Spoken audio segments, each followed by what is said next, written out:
this? Right click? There's a way to put it on that. It's like project.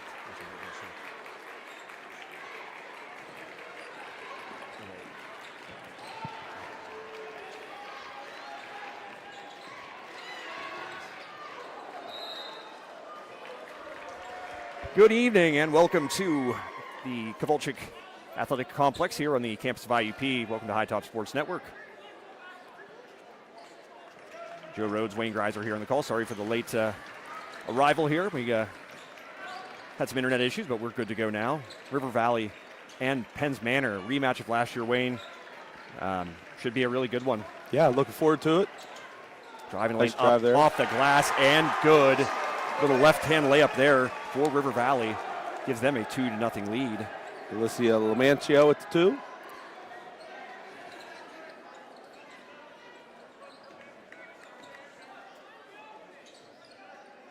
Penns Manor now with the basketball. Again, as we mentioned, a rematch of last season. Little runner up in the lane, no good. Rebounded by number 3, Morgan Cole, the senior. And now Perschetti, the standout guard forward for River Valley with the basketball. Drive the lane up off the glass. Good. Ava Perschetti with her first bucket of the game, and River Valley takes a 4-0 lead. And a timeout by Jason Maloser. A quick timeout for Penns Manor. We'll see what Coach Maloser will draw up here to stop the early momentum for River Valley, Wayne.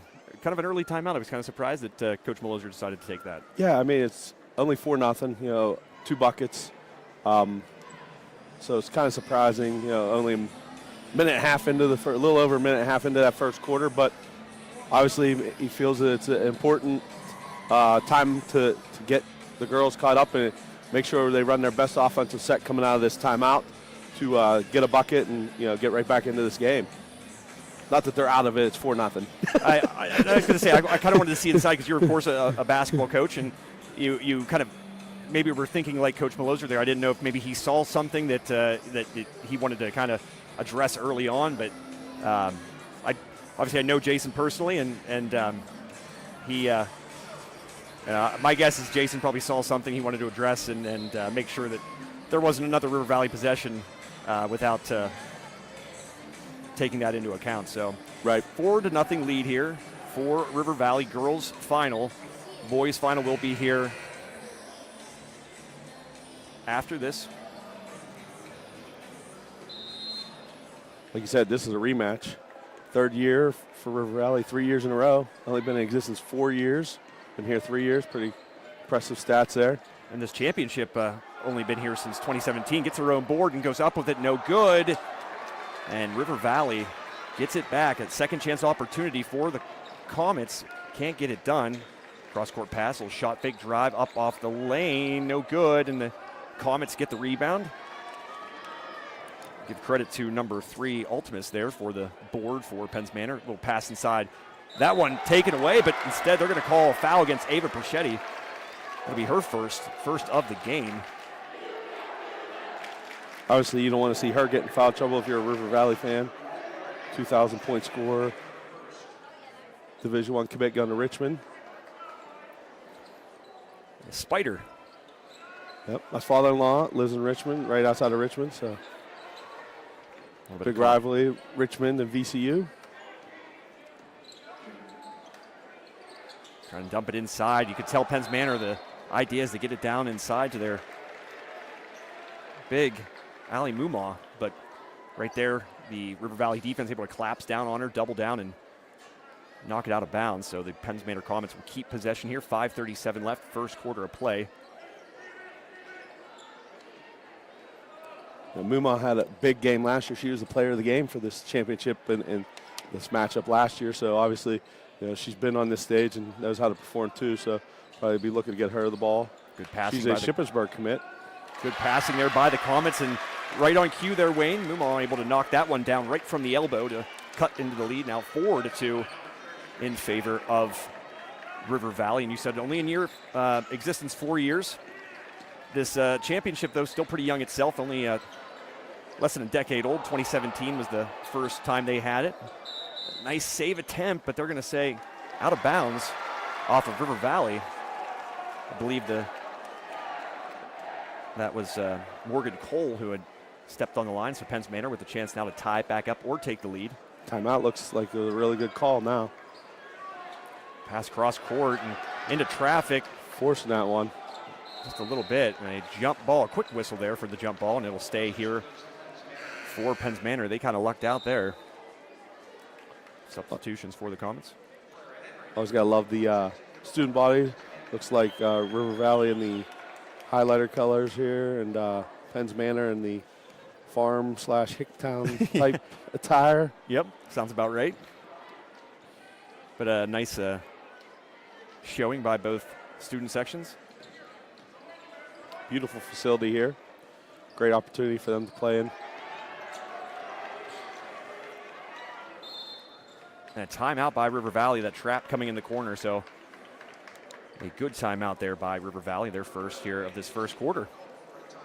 Thank you again for joining us here on High Top Sports Network. I want to thank today's official broadcast partner, that of course, Carson Boyer Funeral Home and Monuments. Thank you to Carson Boyer Funeral Home and Monuments in Laurel Valley. As we mentioned, coming up after this will be the boys championship. Wayne, we talked about this. There's a lot of storylines in both the guys and girls side. These two teams on the court right now have a ton of history against each other, and that is going to continue this evening whenever the Portage Mustangs and West Shamokin Wolves face off. They played each other in 2 district championship games, a district semifinal, and they'll play here now for a Heritage Conference championship. Of course, a lot of the matchups took place when Portage was still a member of their previous conference. Now they are a member of Heritage. Right. And allowing for that rivalry to possibly grow a little bit more. Yeah, and I think they've played once this year, where these two teams here on the court right now have actually met twice this year. Both going in the favor of River Valley, obviously, who's undefeated coming into tonight's action. First one was a big game, 56-33.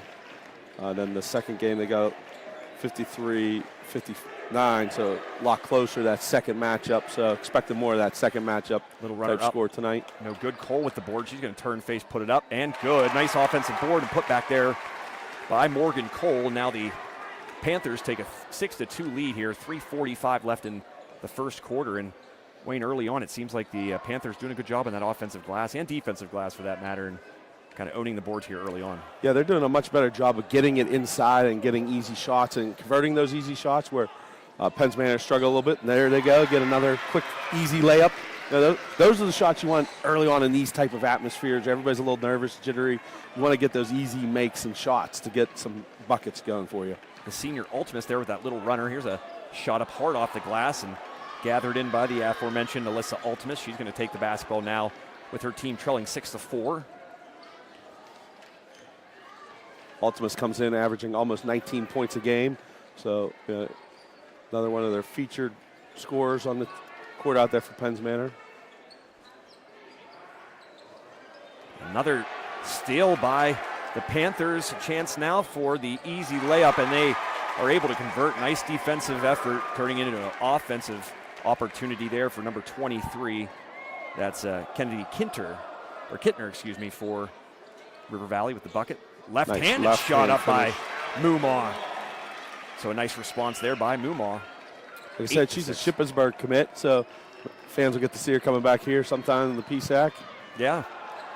Ooh, Preschetti with a nice little crossover stop, pop up, no good, and rebounded by Ultimus. She's having a nice start to the game, is Alyssa Ultimus. I think spacing is going to be key here for Penns Manor, Wayne. It seems as though whenever they were able to get Mumaw a little bit out, the cutter was open, and I think the idea is to double down on the tall Mumaw. And River Valley in a 2-3 zone, matching up out of it a little bit, leaving the middle wide open right there, though. Wide open, but there are two Panthers with inside position there to get the board and keep the Comets to a one and done. Talk about that with my 6th grade girls basketball team against the zone. You want to get it into the middle there. They did a great job of that, just missed the wide open shot. Preschetti with a shot and good. Pretty looking shot there by Ava Preschetti. I believe that was a 3. It's confusing, yes. Wayne. We got that extra line out there today. Yeah, it was. So now a 11-6 lead for the defending champs. The undefeated, as you mentioned, Wayne, 23-0. That went off the hand of Cole, and he'll stay here with Penns Manor. Hard to go undefeated because you figure with that non-conference schedule, maybe you go undefeated throughout your heritage schedule if you're as good as the Panthers are, but you got to imagine a team that thinks that they have the potential to make a state playoff run. You're going to schedule some hard games there early on, or maybe the Christmas tournament. And right. Still undefeated are the River Valley Panthers here, 23-0. Yeah, very impressive. And this is that sports adage. It's always hard to beat a team a third time. So, that's going against River Valley, trying to beat somebody for a third time there with that saying they always say. Yep. Looks like the hot dog toss, throwing out some hot dogs as they play Who Let the Dogs I Out. would say one of my favorite jams of all time. It's almost like when we do the Freeport games, they do the duck toss and they play the DuckTales theme. I do love DuckTales. I grew up a big fan of DuckTales. Watched it pretty much, what was that, Saturday mornings, I believe? Yep. You got ducks that fly planes. Is there anything better? No. That's what I say. So the Panthers, a little bit of a run here, Wayne, creating a little bit of separation. Penns Manor doing a good job to kind of answer back every time the Panthers have managed to get a bucket. But probably a needed nice media timeout there for Penns Manor, not having to use another timeout. Maybe that's why, if you're a coach, you got to think about those type things too, media timeouts and things like that. Maybe Coach Jason knew ahead of time, like, oh yeah, we'll have a media timeout sometime. I can utilize one of my own timeouts early on in the game as well. So some strategy to those type things too. And I would guess that Coach Maloser knows when that stoppage is going to take place, or roughly about when it will. Yep. That one off of River Valley, bounces advantageously right to Ultimus, who puts it up and in. So kind of a lucky bounce there for the Comets, but they'll take it. 11-8 now the score.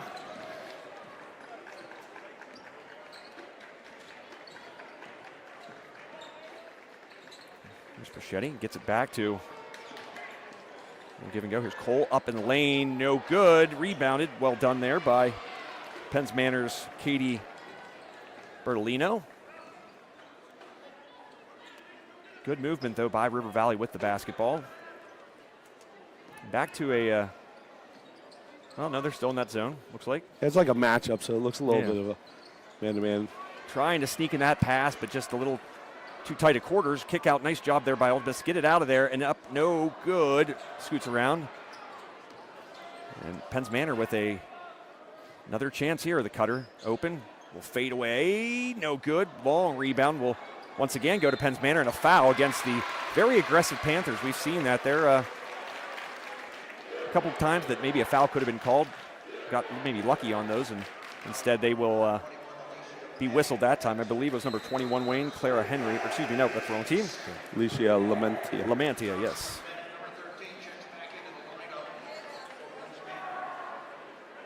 Coincidentally, the young man sitting next to Jason Maloser on the bench, last name Lamantia, so got a Lamantia on both sides.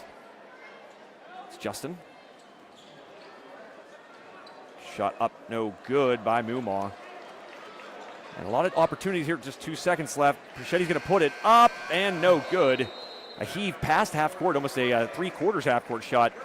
Goes left, and that's how things will end in quarter number one. It is River Valley 11, Penns Manor 8. Here from the Kovalchik Athletic Complex on the campus of IUP in this Heritage Conference Championship game on High Top Sports Network.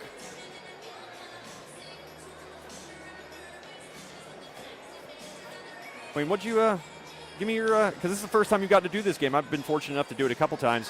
What'd you kind of see there in that that first quarter by both squads? Yeah, I think nerves early on, both teams just settling in a big atmosphere. Not many times you get to shoot in facilities like this that there's gyms with the open ends. I heard Coach Brown from River Valley in an interview for last year's game talking about maybe only West Shamokin at the one end where there's that half court and they have an opening there. Yep. Is the only kind of like setting where you have that shooting area where there's space behind it. So it takes getting used to those kind of things, definitely. So I think early on River Valley capitalized on getting in and getting some easy looks, and then they settled in. Pachetti obviously hit that long three then, so I think they're ready to go. Penns Manor still looks be struggling just on the offensive end, making those easy shots that they've gotten. They've gotten some good open looks, too. They just missed those. Maybe forcing a little bit against that zone, too. Passing the ball. A lot of deflected passes I've noticed, for River Valley, so it's a good thing for them. Quarter starts with the Panthers' possession. They're looking to double. You can tell Portage when she gets the basketball. She finds the open Panther. Off, no good, and a jump ball. Early whistle again there, Wayne, on the jump ball call. Very quick jump ball whistle there. That was Dunlap for River Valley with the missed 3. So the possession arrow favors the Comets, who trail by 3, 11-8 your score here in quarter number 2. Like how Portage handled that double team, found the wide open teammate there. They're not forcing anything. And you could feel like she knew that where her teammate was, and she kept drawing that extra defender over further and further to make sure that shot was as wide open as it was. Certainly you figure Ava Portage with a very high basketball IQ. And a little bit of a bump there, and I think that's going to go against, if I'm not mistaken, Wayne, Alyssa Lamantia. And if that's the case, I believe that'll be her second. Should be her second. So that's something to watch there. Definitely. Also, too, I've got to get this in. Happy birthday to Coach Maloser. Today is his birthday. I'm not going to embarrass him and tell or say his age. I don't think he would want me to do that. I don't think he'd actually care. But happy birthday to Coach Maloser. There you go. Former teammate of yours? Absolutely. That's my point guard. There you go. Try a little up and under, but a double dribble called by the crew here, and ball back to River Valley. Marion Center connections all over the place. The referee that Jason was just talking to, it's my former JV coach. Nice. That means it was Fred Glasser. His former JV coach as well, right? Exactly. There you go. Great coach was Fred Glasser. Great guy as well. A tough look there, bad. Not a great pass there off the defender's foot. Splitting the defense is nice dump off. Ultimate, and gets it to Muma. What a pretty play that was. 6 early for Muma out of their 10, so definitely the focal point of the offense. Like I said, last year she was the MVP of this game, so she's one of those ones that probably doesn't have many nerves coming out here and playing. Shetty gets at the corner. Another open look for the Panthers, going to go wide. Cole gets the offensive board, tries to save it, but the Comets, they're waiting for it. Nice effort by Cole, but just found the wrong colored jersey there. Again, a bad pass in the lane, trying to find that cutter, just a little bit behind Ultimus, and now a look on the other end, but it's going to go off of the foot of Kennedy Kittner. She was kind of moving before the ball got there, Wayne. Yeah, I thought maybe they took one too many dribbles to throw the pass there. It was a little low. That's 2 passes in a row. She shot the air ball from the corner here, but that kick out to her was low too. So, tough passes, but, definitely could be handled. So Penn's Manor now down by just a point, but yet another turnover, and that's been kind of the bugaboo here early on for River Valley. Or excuse me, Penn's Manor. Too many turnovers, and at this point, Wayne, you got to figure they're kind of lucky to be trailing by just a point, 11-10. Yeah, I feel like they probably have more turnovers than they have shot attempts currently. I would agree. See Coach McCullough and the West Shamokin boys in the end zone there behind the one bucket. Coach making yet another appearance to this game. Talk about West Shamokin maybe having a little advantage with that open end. Yeah. Maybe having an advantage just with the experience here, certainly. Nice take. Ava Porchetti, a nice move in the lane. The lefty gets it up to go and is good. And she's got 7 of the 13 for River Valley. 13-10 lead. Just a hair over half their points. Trying to dump it inside, but really, Comets forcing some getting some turnovers, trying to force the ball down to Mumon. I understand that you want to get your big involved, but I'm sure Coach Maloser would agree. You don't want to force it. So 13-10, River Valley with the basketball, looking to add to their advantage. With 5:09 left in the quarter number 2. Kaylin Gillo with the foul there for Penn's Manor.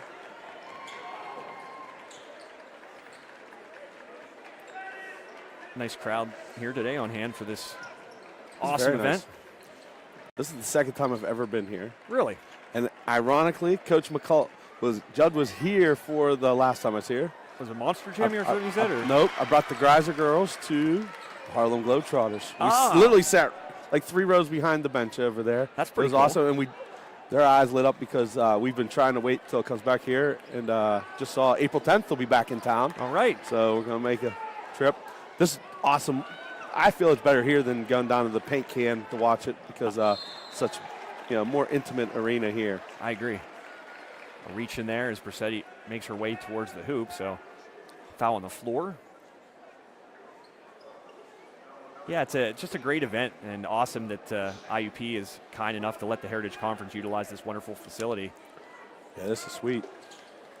Even like the video before I thought was awesome. It's the first time I've seen it where they show a video of each team right before their introductions and stuff. And the Whitfield doesn't even get those type things at the Pete, for their district championship. This is just a conference championship, and they get those kind of things. So it's pretty awesome. Yeah, it's one of those things that they try to do. And my talks with Heritage Conference President Jody Rainey and Colin Stokes, a big member of the conference as well. They try to make this event something that's built up, maybe kind of rivaling a college atmosphere in a way. And man, they've done a great job here since 2017 to make this event what it is and make it sort of not just an event where the opposing teams or the teams that are here and their fan bases, show up, but you see all the Heritage teams represented here today with some basketball players and other teams, be it Marion Center, Purchase Line, you name it, right in the house here today. So kudos again to, and great work once again by the Heritage Conference for putting this excellent event together. Shot up, no good. Mumal gets it, rips it away, tries to dump it to Ultimus. She somehow does and gets it up. And good. Ultimus with another bucket. Mumal just wrestled that one away, and I don't know how she squeezed that pass in to Ultimus, but now Penns Manor has 12. They have 2 players to score. Both have 6. Ultimus and Mumal. Ooh, nearly a third foul there. Nothing, no whistle. And a jump ball called. Now, when I was doing some research, I saw Ultimus is a 1,000-point scorer for Penns Manor. I don't know if Mumal is or not. I think they have a couple on the team. I also think that. So my guess would be Ultimus and Mumal both have 1,000 points for Penns Manor. I believe Summer Fennell is also a 1,000-point scorer, if I'm not mistaken, for Penns Manor. So, like I said, I know Mumal is going to Shippensburg. She's committed, and Persetti from River Valley is going to Richmond. I don't know if Ultimus is going anywhere or not. I didn't see that anywhere. Be a question for Coach Malloser. I'm sure he knows, but he does a great job. And anybody would agree that to build a program on the high school level, you have to be involved with the elementary programs. You have to be involved with, the youth level of the school district, and that's something I think Jason's taking great pride in. And he has a basketball camp at Penns Manor every summer as well, and kind of taking a page from the book that he was a part of when he was younger. We had a great camp to attend at Marion Center and kind of hone in our skills. And Jason, using his experience on the court to be a absolutely fantastic coach. Now definitely a big thing, is playing keeping days are your over. youth programs and doing it, getting the youth involved at a young age and keeping them active and involved in the program. So, always seems like the ones that have the best, let's put it this way, the best public schools have the best feeder youth programs a lot of times. That's key to it.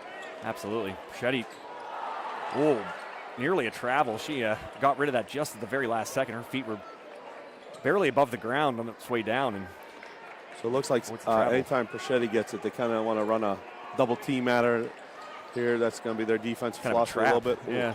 Got away with almost a push off there. Makes you wonder what the Comets have seen. Tough shot there, barely setting her feet as Persetti misses it short. And nice rebound once again by Ultimus. Now Penns Manor with a chance to take the lead, down by just a point, 13-12 your score. Give and go, and another forced pass on a cutter. That's really been where a majority of these turnovers have occurred, Wayne. Yeah. Just not seeing the defender, trying to force it in there. 13-12 your score. And a rebound by the Comets. You've seen the rebounding differential kind of even up a little bit more in this second quarter when River Valley was dominant in that first quarter. Right. Penns Manor getting a fair share of their own boards here now in quarter number 2. 2:19 left. Both teams still struggling to shoot. I think that's that atmosphere of not being here. And that's almost certainly going to put Lamantia on the bench. That's her 3rd foul, I believe. Yep. Thanks to Schulteis Roofing for your support of today's game. Jenny and the folks there, we really appreciate you. They're today's free throw sponsor. Ultimate's first free throw attempt up and good.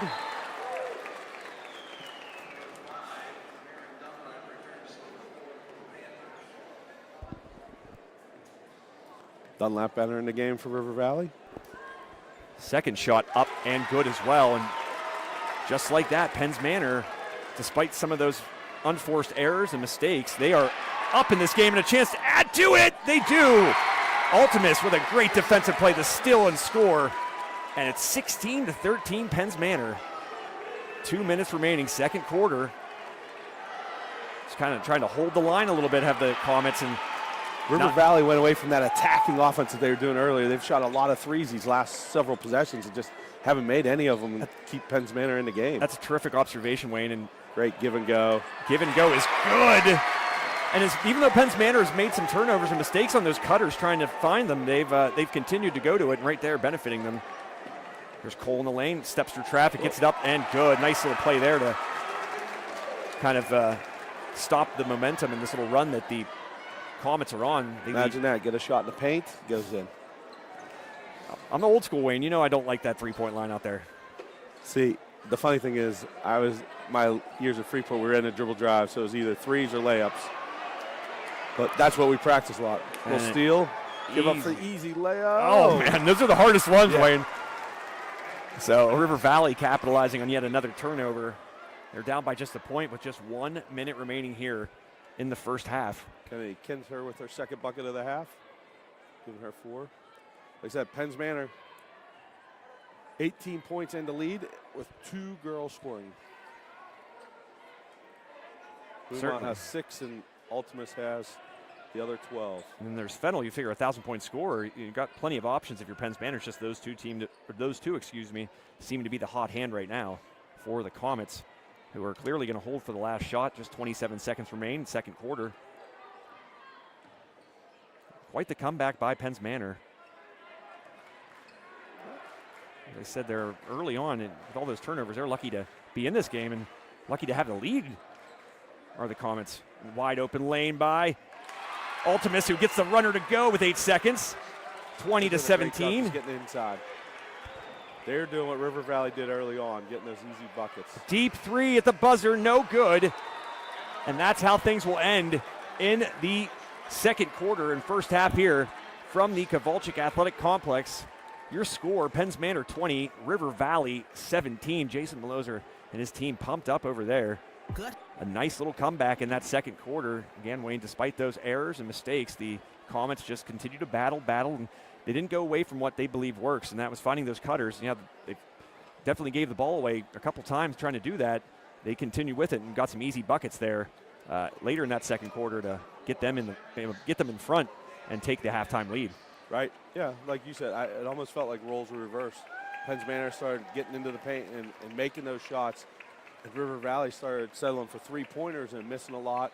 And Penns Manor's getting the rebounds and limiting them to one shot and doing that stuff. So, they were able to capitalize and come back in it and make things hard on the other end for River Valley instead of just giving up those points in the paint. So we're going to tune out for a little bit, give the old vocal cords a break here, and come back for the Bradigans halftime here on High Top Sports Network. Thank you to Bradigans Incorporated. Make sure you check out the Car Guard. Open 24 hours a day. That's always a nice thing. You find yourself driving late, and all the gas stations, except Sheetz, are pretty much closed, and you can always count on Car Guard at Bradigans to be open. So make sure you check that out. Several locations. 9 minutes until the second half kicks off. We're going to take a quick break, come back with a little bit more on this first half, and talk about the upcoming second half here of this girls' championship game at the Heritage Conference on High Top Sports Network. We'll be right back.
got these birthday cookies. If you guys want any, have at them. They're macadamia, white chocolate macadamia if you want them.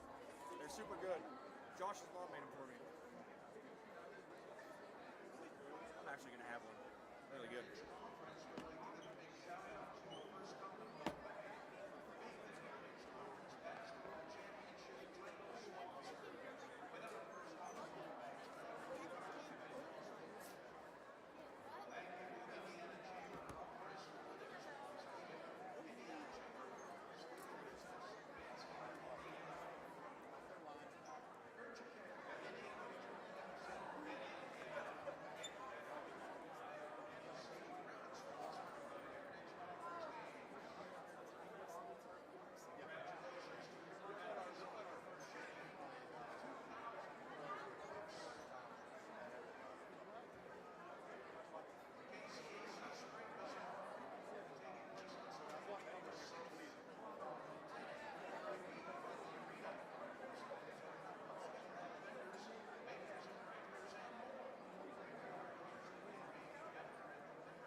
Test. And welcome back to High Top Sports Network. Just about 30 seconds left here before we kick off half number 2. The Panthers down after an early start, a strong start against the Comets, forcing some turnovers. They trail 20-17. Wayne, you mentioned just 2 scorers for Penns Manor. What about on the side of River Valley? Yeah, so real quick, Penns Manor, 14 for Ultimus and 6 for Muma. For River Valley, Morgan Cole with 5, Perchetti with 7, Lamacia with 2, and Kittner with 4. So a little more balanced on that side of things, although Perchetti, as you can tell, it's pretty obvious the straw so that 4 of stirs the the 5 drink. starters scored for River Valley and 1 sub. So they got 5 on the scoring column, where we've got 2 of the 5 starters have scored on the other side and done all the scoring. But the 3 that you expect to score the most, Ultimus, Muma for Penns Manor, Perchetti for River Valley, they are the 3 top scorers in the game. So that doesn't really surprise us there, I'd say. Panthers getting the last word there from assistant coach Doug Smith, friend of the High Top Sports Network, the brother-in-law of who else? Jason Maloser. So a little family matchup here as well. So the family's going to win. Somebody will, yes. If you're a coach, So who's married to who? Jason is married to Doug's wife, Okay. or sister, excuse me. So who is she rooting for today is the question. She's got to root for the Panthers, or excuse me, the Comets. She lives with Jason. She'll have to deal with Jason if he's not in a good mood tonight, so she's probably hoping that Penns Manor is victorious. Foul on the floor after the basket on the other end by Muma. Panthers now trail by 5. Jocelyn Bennett with her first. Penns Manor.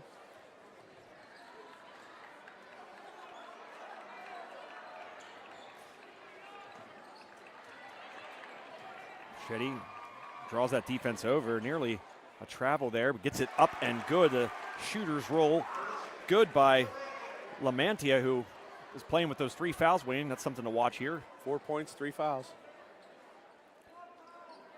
Dump inside to Muma, goes up with it.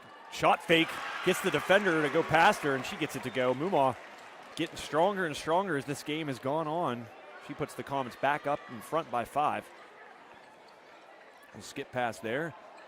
Extra pass for the corner, up and no good. Good job by Cole. She's been excellent on the boards. Finds Perchetti, and that second chance pays off. Give credit to Cole. She kept it alive and found Perchetti open. She knocked down that 3, and now the Panthers down by just 2, 24-22. 6:30 remaining in quarter number 3. Thanks for joining us I here. would go to this play until they stopped it. Yep, it works once again. Oh, no, every part of the rim. And we'll stay here, but man, oh, man. Tough one there. Didn't get the roll. And you said it, Wayne. If it's not broken, don't fix it. Although, again, they have had their turnovers trying to find that cutter. Yep. Sometimes coaches overthink it, players overthink it. But, simple things. It's working. Keep going to it. That's Until going to be somebody stops you. off the foot of Perchetti there. We'll stay here with Penns Manor. Wish I would have listened to that when I was a coach. Just keep what you believe in, and that's a great thing. I'm glad you kind of said that, because I think too often it's a knee jerk to try to change something, even if it has worked all season or all game, or it hasn't rather during the game. That one's knocked out of bounds. Perchetti knocking that one out of bounds. Summer Fennell trying to find Muma, but Perchetti quick to the basketball, knocks it out of bounds, and now the Muma and Perchetti both played for the Bruins AAU program. I'm not sure if they were on the same team or not, but I doing some researching on the X and found that information there. Nice little runner in the lane by Ultimus, and she gets it to go. Man, oh man, is she having a great game so far. And now she's going to get 16 of the 26, and then a chance to add to it here and make it 17 and make it a 5-point advantage for Penns Manor. Both of their scores are in double digits, 16 for Ultimus and 10 for Muma. I'd be curious to see if this is how this is what Coach Maloser would have expected, only 2 scorers here and more than 2 quarters in. Skip pass there, near side. River Valley trying their hand at finding that cutter, but good defense by Penns Manor. They'll reset, will the Panthers here with 5:47 left in the third quarter. Heritage Conference Championship game. Ultimus came in averaging 18.9. She's at 17 now, so she's almost her average. I'm going to guess that's the second for Mumau. Is that the leader for Penns Manor? Yep. Then Mumau averaged 12. Then after that, it was Bennett with 6.8 and Fennel with 5.9, and neither of them gotten on the board. You'd expect, I'm sure River Valley or Penns Manor expect to get some out of them. It's not like it's 0.2 points a game. They're 7 and 6 points a game, so scoring multiple buckets a game normally. 3 up and no good. There's maybe that open end causing problems, as that was an air ball. And Kennedy Kittner. It's clear that the Comets' philosophy here is they're going to make everybody else but Perchetti beat them, because wherever she goes, there is a second defender quickly on her heels. Yeah, Kittner's averaging 10.7, so she got 4 already. Tough angle, that pass right there. I'd like to see one more dribble, maybe 2 more dribbles towards the baseline and get a better angle there. I think that's exactly what Coach Maloser was saying to Fennel as he had a moment with his guard. 5:06 left, and Penns Manor.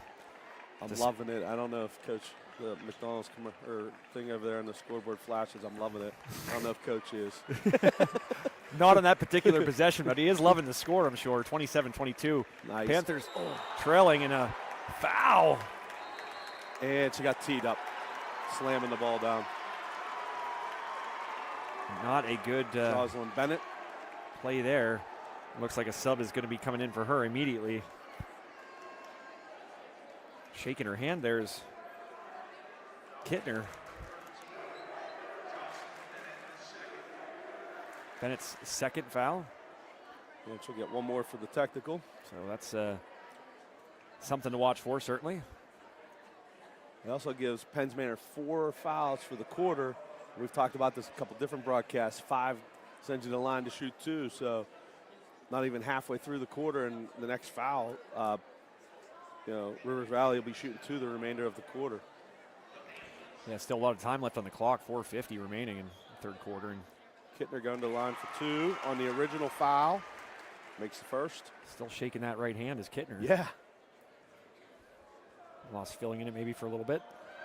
Certainly a hard foul. Makes the second. And you got to feel a little bit for Bennett. She probably was slamming the ball not because of the call, maybe a little mad at herself. Right. But now Breschetti will come to the line for 2 for the technical. So a costly possession for the Comets. I think Kittner asked just to come out of the game. They ran a sub up to the scores table, which came over shaking her hand. Perchetti good on the first, so gives her 11. This trip really cutting into that Comets advantage. Now just a 2-point lead. Make it 1. And they'll have the basketball as well, Wayne. So this is a 4-point trip, plus if they get any points here, this could be a 6 or 7 point trip. This is huge. This is Cuts huge. the lead to 1. One poor decision, on not agreeing with a foul call, slamming the ball down. Gave them 4 chances there, get 4 free throws, made all 4, which is big for a high school team to step up and go 4 for 4 right there. Yeah, Kittner had great position there. You're better off just maybe letting her get that bucket and live to see another possession. Instead, as you mentioned, they've gotten 4 points here so far and looking for more. Nice save by Mumaw. Gets it in, and what an athletic play that was to save the basketball. Now the Comets at least dodged that bullet. That is one thing I've liked. She's 5'11", but she's not that slow, methodical girl. She's very good on her feet, moving around. Not a tough pass inside. Somehow. Now they're forcing it. Yep, now they're forcing it. And a whistle blows. Coach Maloser will get the 30-second timeout. So we too will thank today's timeout sponsor, Armstrong Indoor Athletics, the premier baseball and softball facility right there in downtown Katanning, PA. If you live in Indiana County, if you live in any of the surrounding counties, not just Armstrong County, make sure you check it out. An indoor baseball field, several batting cages, pitching mounds, everything to take your skill to the next level. Softball fields. Yeah. We got the Greiser girls on hand today. It's not just a baseball facility. It's a baseball and softball facility. It's a baseball and softball field. That's right. Hey, Armstrong's turned out a lot of high quality softball players the last few years. So it's good to see. And Today, I was able to watch. I helped coach Freeport. Sydney Selker made her Division I debut today. Oh, yeah? At game 1, she pinch hit a double. All right. Game 2, she started. She got an RBI single in her first at bat. She struck out looking, and then she grounded out to third base. Bang, bang play at first. So glad to see that. That's awesome. And then Abby Congratulations. Gitis is at Seton Hill. They've played 2 games. She started one in left field and came in the other ones. So good to see both of them getting out there and performing at the next level. Freeport proud. Yep, definitely. Yeah, congratulations to both those young ladies, especially Sid there getting their debut in today. Early game. Yeah, I was kind of surprised. I was looking to see when Abby started because I honestly didn't think Division II started yet, and saw that they had already played 2 games. Going to the floor was Ultimus, and that turnover bug is killing Penn's Manor, absolutely killing them. Yeah, if you just media timeout. Yep, media timeout indeed. We'll take the opportunity if we can to thank another sponsor. I'd like to thank all of our sponsors, really. B&E Powder Solutions. They'll be giving out the player of the game for this award. Carson Boyer Funeral Home. Phoenix Physical Therapy. Schulteis Roofing Incorporated. Bradigans Incorporated. AIA. Ryan Bowser State Farm. And last but certainly not least, Nicola Ann Photography, our fan cam sponsor. Thank you to today's sponsors for this Heritage Conference Championship doubleheader. We got the girls right now and 3:45 left in the third quarter, and the boys to follow. A Portage and West Shamokin matchup. For those that have followed those programs the last couple of years, a lot of playoff familiarity there. They played the District 6 championship, and would that be 2021 or 2020? I can't remember. But since it was the COVID year, it did not take place at Mount Aloysius, and that particular year, normally the top 2 seeds out of District 6 would have gone to the state playoffs. Instead, because of the COVID year, only one did, and of course Portage victorious in that game. Then they played the next year, but I think in the semifinals, and Portage was victorious in their home court in that game at Len Chapel Gymnasium. Are you familiar with Len Chapel? Nope. He's an NBA player out of Portage. Okay. Also went to oh man, this is going to bug me now. I'm going to say, oh boy, I should know this. Yeah, but he played in Wake Forest. Yep, he played at Wake Forest and had a nice NBA career. I saw Coach Spallone, the boys coach from River Valley, go over and shake Coach McCullough's hand real quick during that timeout. Ironically, a little tie-in with myself. I coached Coach Spallone in AAU when he was playing hoops.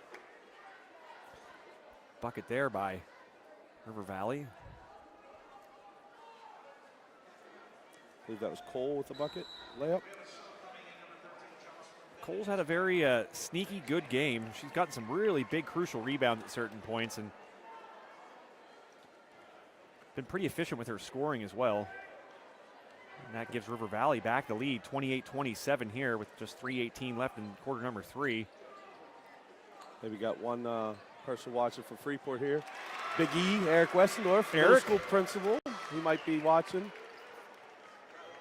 The Freeport connections run deep. Nice step through there. And another bucket up by Cole. Good. There again, getting that rebound and getting the second chance opportunity, making the most of it. So 2:48 left. There's Ultimus again. Got kind of tugged on by Perchetti. Nothing called. And there's Cole wide open. Cole on a, almost slams it off the backboard. But there's a follow-up by number 5 for the Panthers. That's Dunlap with the bucket. Now a 3-point River Valley lead. Mumal with nice touch inside. The turn and left hand shot up and good. 31-32 now. River Valley now has all 5 starters scoring with Dunlap scoring there. And a turnover by the Panthers. Those have kind of been few and far between. They've done a good job of taking care of the basketball. Yeah. But that one. Yeah, the turnovers haven't limited them from scoring. It's their shooting at this end. Penn's Manor is the opposite. When they get shots up, normally they've been going in. Their percentage is probably how much higher, but they've turned the ball over a lot, unfortunately. So Penn's Manor trailing by 1 with the basketball here. 2 minutes remaining third quarter. Heritage Conference Championship, a rematch of the game a season ago. Penn's Manor trying to avenge that loss. Perchetti comes out of it with the steal. She loses the handle on it a little bit. And a foul there by, I believe that was number 13, if I'm not mistaken. That would be, of course, Jocelyn Bennett. So she's going to probably have to take a breather because of foul trouble. It'll be her 4th. And that's the 15th foul, Wayne. You talked about it earlier. That will send River Valley to the line, and they'll shoot for the remainder of this quarter. I will say Penn Manor did do a good job of not foul. There was 4:50 remaining. They went 3 minutes without a foul there, where they could potentially send them to the foul line a lot more. And the sub will indeed be for Bennett. In comes number 21 for the Comets, Clara Henry. 5'6" sophomore guard.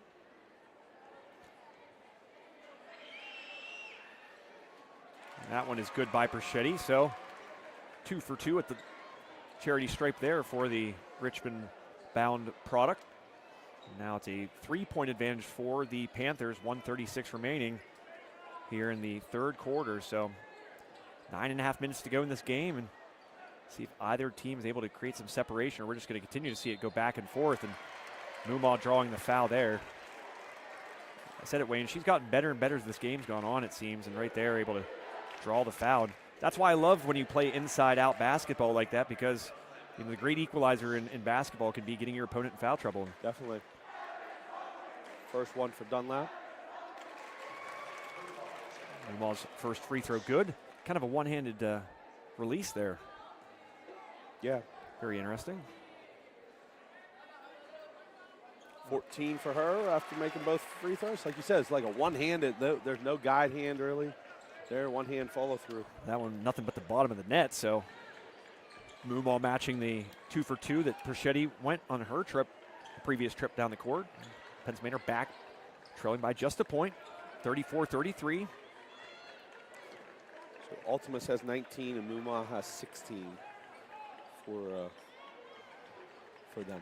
Still just 2 scorers for the Comets, and that's about to possibly last for the first 3 quarters of this game. Perchetti loses it, but finds Cole, and the foul. What a pass by Ava Perchetti through traffic and hits Cole right in the numbers. She goes up with it, and she's fouled. She'll shoot a pair of free throws here with 52 seconds remaining in quarter number 3.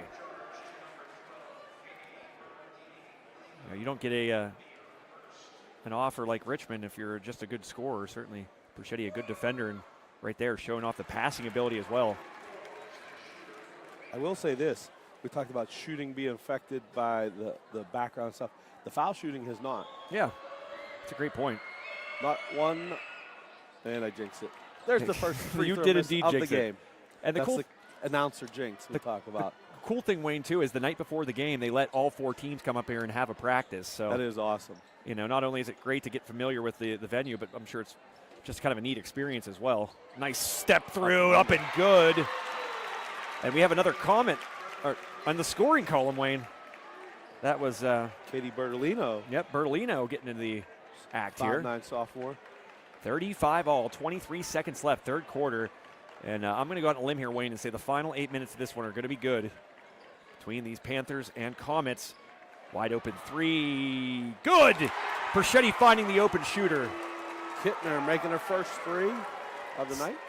38-35, just 5 seconds left. Penn Manor going to have to put it up here quickly. Getting in the lane is Ultimus. Up off the glass and good!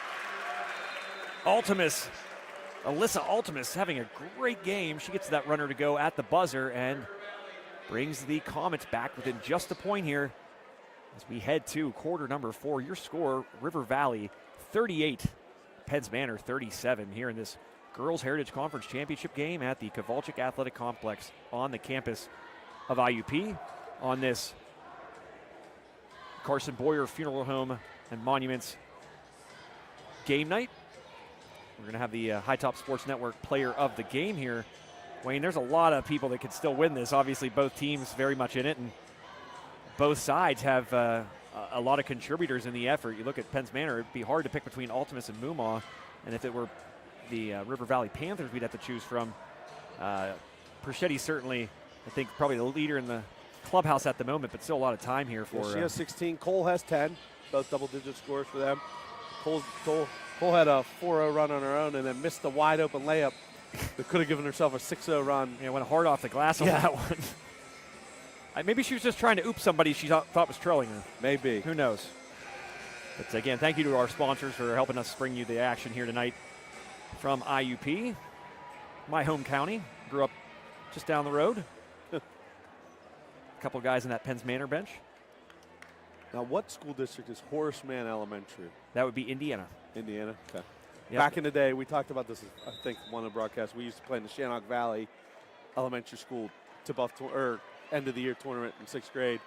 We lost to them in like triple overtime. Horace Mann was the champ. Never got over it. Now you still hate Horace Mann of the day. I do. Nice step through her way to weave her way out of that, and then she stripped with a foul called. That's a tough call there, but maybe that's star treatment. Because there's a couple times where Portage on the defensive end maybe got away with one, and right there she gets the call for her. So 38-37, first of the quarter for, or against the Comets rather. Portage's been automatic from the line. She knocks down the first.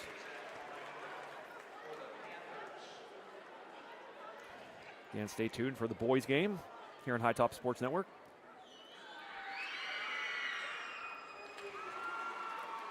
She's 6 for 6 from the foul line. Makes it a 40-37 game. Wait, I'm sorry. That's all right. Gets her 16 on the night. There's that play. Mumau just too hard off the glass, and it's going to stay here. But, boy, she's going to want that one back. You know, we saw that play by Cole at the other end with a little too hard off the glass because she had all that open room, and it looked like Mumau was maybe a little too free. Right. Those are the hardest ones, Wayne. Definitely. 40 to 37. She's done a great job finishing with her left hand, so I was kind of surprised she missed that one.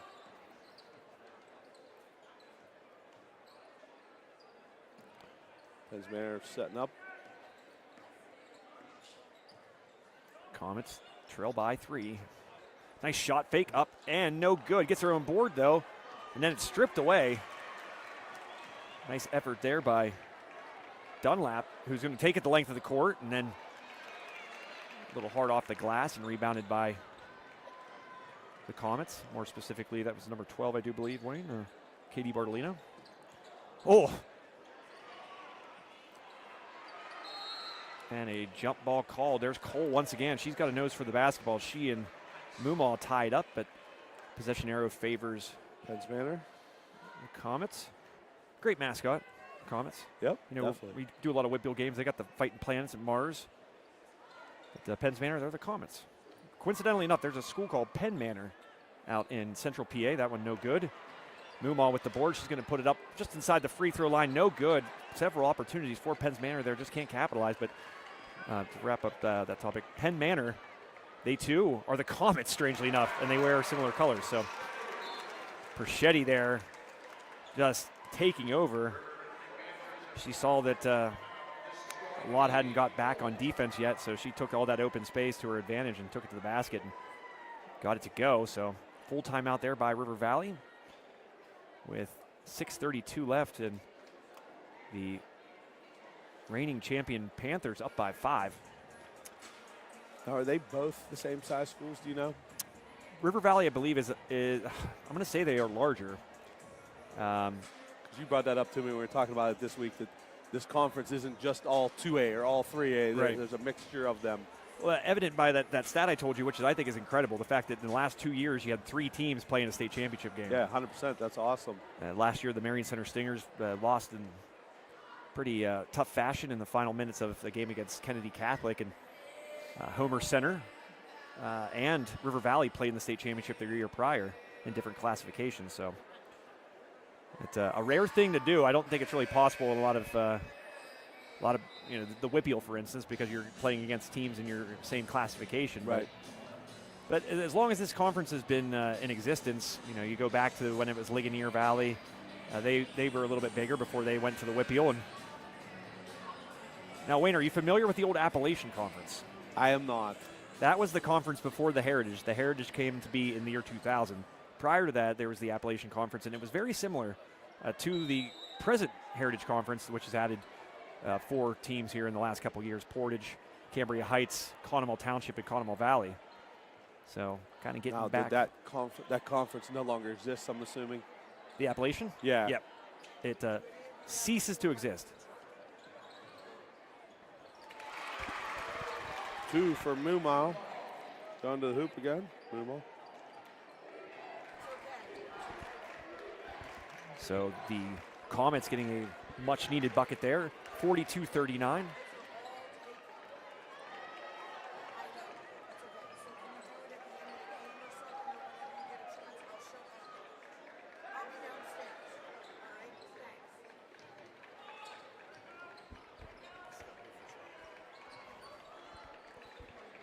River Valley taking their time here, 5:41 left, 42-39 in favor of the team in white.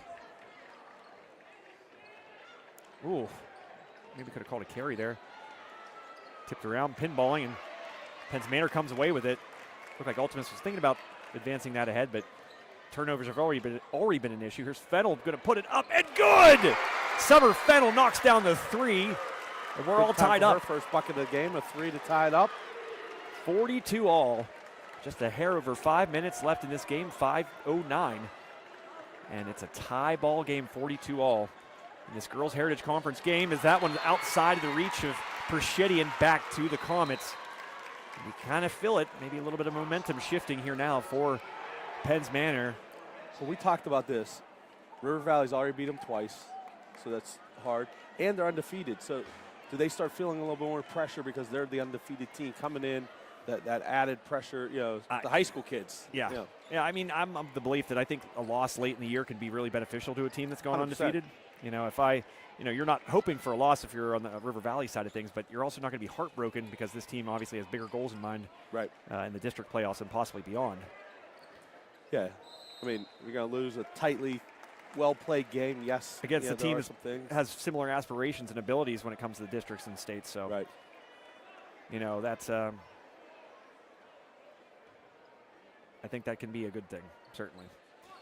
West Shamokin, for instance, lost to River Valley the other night in boys basketball, and Coach McCullough even said something similar to our own Josh Freckengost about how he thought that, that kind of maybe lit a fire under some guys. Yeah, Certainly. I was talking to Coach Malone, the head coach for River Valley boys at the half, and he said how they got that win. And they're pretty young, but that game there showed the glimpse of what they could do and possibly, continue to go. They got a playoff spot, so they're looking forward to it. Penns Manor really taking their time here, trying to find the best opportunity they can, not trying to rush anything. Swarming is that River Valley defense, and Bennett's going to try to drive the lane. That one's swatted away by who else but Ava Perchetti, and then a foul going to be called against Bennett. I think that's her 5th. It is indeed, and maybe just a little bit of a frustration foul there by Penns Manor's number 13,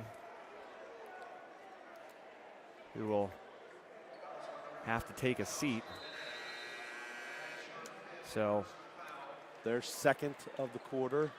River Valley doesn't have any, so those are something to look at. Media timeout.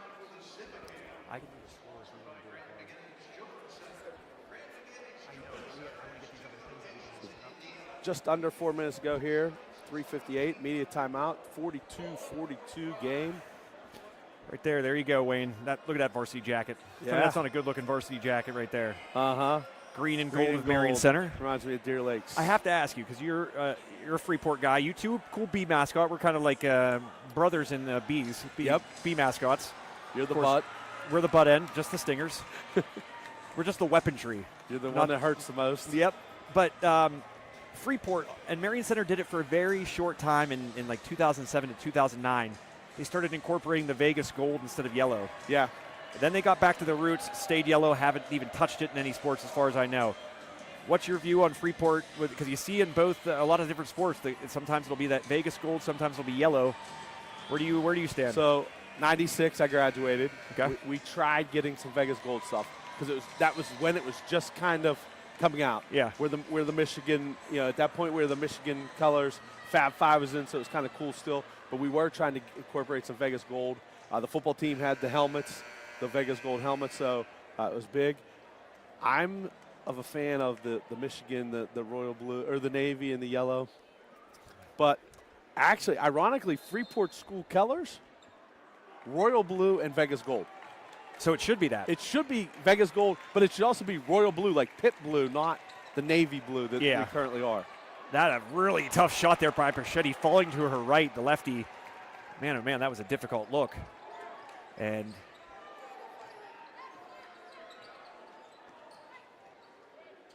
so Portage, the defense again, getting her hands in there and stealing it away from Ultimus, trying to advance it ahead, but a turnover by Portage. That's a rare thing to see.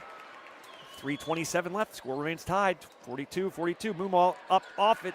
She had a moment there where her teammate was open on the block. It was Henry, but that window closed pretty quickly, and she decided to put it up, and nothing doing as the Panthers get the ball back. And 3:09 left, Wayne.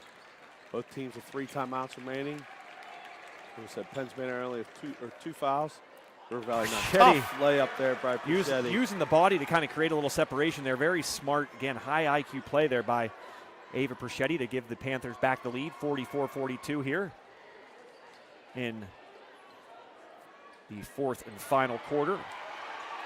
And another turnover up and good. See if Coach Belozer calls a timeout here. He does not. Kittner he does. Her 2 there. There's that Marion Center telekinesis. Gets her up to 11. So a 4-point lead for the Panthers here, and just 2:34 left, Wayne. That's a really tough couple possessions there for the Comets. Now a 2-possession game for the Panthers, who I think have been more efficient in the offensive end, if I do say so, here tonight. And again, the turnovers just really killing Penn's Manor right now as it stands. Oh, definitely. Yeah, it's tough. They get into Moomaw, she misses the shot, come down, they score. River Valley does go up 2. Then they come down and get a turnover and quickly score. Makes it a 4-point game with 2:34 remaining. So, obviously, coach has called a timeout. Going to diagram up a good play here, see what he got coming out. Thanks to our timeout sponsor, of course, Armstrong Indoor Athletics. Check them out today, downtown Katanning, or give them a call, 724-599-9791. Also, we've seen a lot of these today. Today's free throw sponsor, Schulteis Roofing Incorporated, installing commercial and low-sloped and sloped roofing systems for over 25 years. One of the, I say, the best in the region for all your roofing needs. Check them out, schulteisroofing.com. Back to action we go. 2:34 left. Penn's Manor got to have to be really careful with the basketball. Can't really afford to turn it over or really not take advantage of any possessions. Every trip down the court is going to be crucial for the Comets. Little screen there. Ultimus comes to a stop. Gives it off to Moomaw. There's wide open in the lane. Up and good. Good job by Moomaw to find 21. That was number 21. Yep, Clara Henry. Her first 2. So sophomore. 46-44. Porchetti now with the basketball and probably a little bit of keep away. Nope, they're going to put it up and they're going to drain it. Big shot there by Lamantia. Alicia Lamantia with another bucket, but another quick bucket on the other end by the Comets. 46. 49-46. 49-46. Foul called on Penn's Manor. So Ultimus whistled for the foul. That'll be the 3rd against Penn's Manor. None so far for River Valley, surprisingly, here in this 4th quarter. Her first. River Valley, the joining of the Bobcats of Blairsville and the Trojans of Salzburg. And a push right before, just as that ball was being released to the pass. I don't know if Penn's Manor was lucked out there or not, but the whistle stops play. And Clara Henry with her second. 46-49. Next Penn's Manor foul will put them at the foul line. And a timeout by River Valley, close to that 5-second call, so smartly they call a timeout. So while we have the opportunity, again, want to thank all of our wonderful sponsors today. They certainly appreciate everybody's support, one of which is today's Player of the Game sponsor, B&E Powder Solutions. check them out today. Jason Elkin and the cool folks for B&E. Appreciate their support. I don't know if Jason's going to be here today. I think you know Jason from travel softball. Elkin? Yeah. Yep. You're guys softball dads for sure. Yeah. Good guy. His Colby is on Passion team. Lakin, actually, both girls used to be in Passion a little bit, both mine, but not with the Outlaws. But Colby was a year ahead of Lakin, so we'd see them every once in a while, practices and some things. She actually guest played with us once a couple years back when we needed a player, but then we see him in rec ball a little bit too. Jason, the new head coach out at West Shamokin. Is he? He is. I did not know that. Yep. Jason will be manning the dugout for the Wolves here, believe it or not, just a few weeks, really. Crazy to think. Yeah, everything got moved up, so it's like we're going to have softball in even colder conditions than we already did. Yeah, fun. 3-point lead, 1:16 left. Perchetti, oof, thought there were steps there. And a foul called.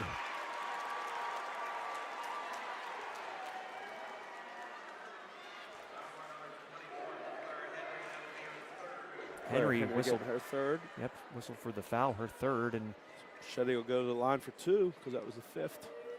whew. So a 3-point lead. Let's see if she can extend the lead there. Shetty up and good. Lefty has been excellent from the charity stripe today. Perfect, I do believe, Wayne. Yep. 7 for 7. Way to jinx her. We have a net. This is comical. Sauced the ball, but a couple times. But Well, while we got a little bit here. So we played at the Greensburg Y last night. They had the front hoop, the net was down. Lakin made a foul shot. The run referee wanted to say no good. It didn't hit anything. I'm like, it banked and went right through the hole. The other guy's like, yep, the coach. They played in River Valley. They said, yeah, it went in. So Perchetti, interesting. 2 for 2. Yeah. Oh, I had the 5-point lead for River Valley. Just a big possession here. Just over a minute remaining for Penns Manor. Ooh, absolutely no margin for error here. Double dribble there. 51-46. Game that's been wire to wire, really. Penns Manor's being a little patient, but we're down 5 with just under a minute. 30-second timeout called by Penns Manor, so see what the Comets have to draw up here, but kind of just things got away from them late there. And again, turnovers, certainly I think when we look back on this game, Wayne, going to obviously play a part in the outcome, but certainly the bugaboo today for the Comets as they got a tall hill to climb here, 51 seconds and trailing by 5. Yeah, like you said, they have to get some type of score here. You know, it doesn't have to be a 3. You want to probably ideally get a 2 and extend the game and then start, continue with the fouls now. I hate that it's 2 shots automatically and then pressure the 1-on-1. We've talked about this numerous broadcasts, I know, throughout the season. But, it is what it is. We can't change the rule in the middle of the season now, or I guess almost the end of the season now. So the Kelly Green starting to file in here, Wayne, as Portage fans making their way. You like them just because of the Kelly Green. It's a different color green, though. It's not that navy, or not navy, excuse me, the forest green of Stinger Guild. Shot up by Ultimus, but the effort for nothing as the ball will go back to the Panthers, and that was the last chance I think that the Comets had, or the last bit of margin is now the Panthers, and Perchetti get it across the timeline, and she's going to go back to the line for 2 more. Yep, she's been automatic, so. They had their opportunity. They threw it into, who was it? Dunlap there. She caught it real quick. And before they could foul her, she flipped it right to Perchetti, cut into run out the clock or get an opportunity to shoot more foul shots. So, Penns Manor was a little quicker on that. Maybe they would have gotten that opportunity to send somebody else to the foul line. Dunlap hasn't been there at all. I was going to say, surprised they didn't necessarily come over and trap there quicker, Wayne, and see if they could force Perchetti to get rid of the basketball. Instead, they elect to foul her immediately, and she does what she does, goes and drains 2 more, and make it a 53-46 advantage for the Panthers. I got her for 10 for 10 from the foul line.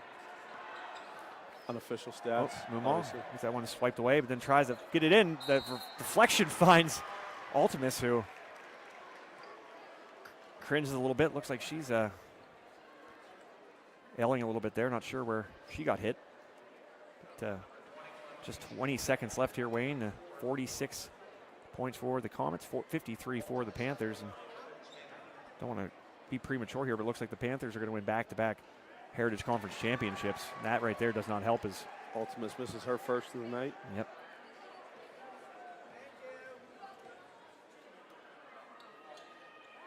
Misses both. Nice job there by Mumau to climb the ladder. But Cole, as I said often here in this game, coming away with a big rebound, and Perschetti will be fouled, and she'll have a chance to add to her point total, the icing on the cake for that young lady, who I think it's fair to say will be our B&E Powder Solutions player of the game today, Wayne. I don't think it goes without debate there.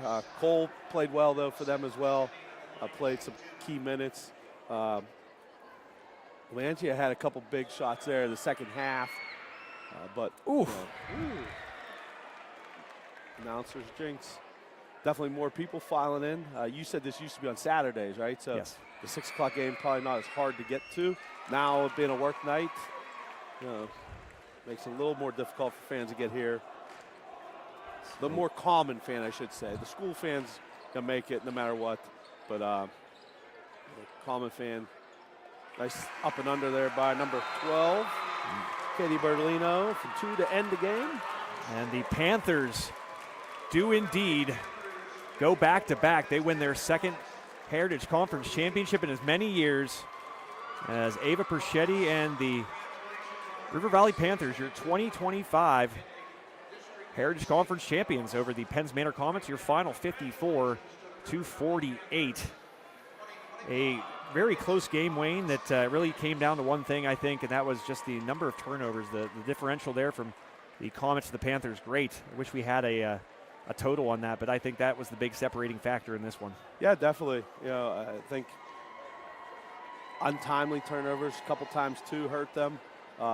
River Valley did a good job of protecting the ball. I think more what hurt them was missed shots when they weren't scoring.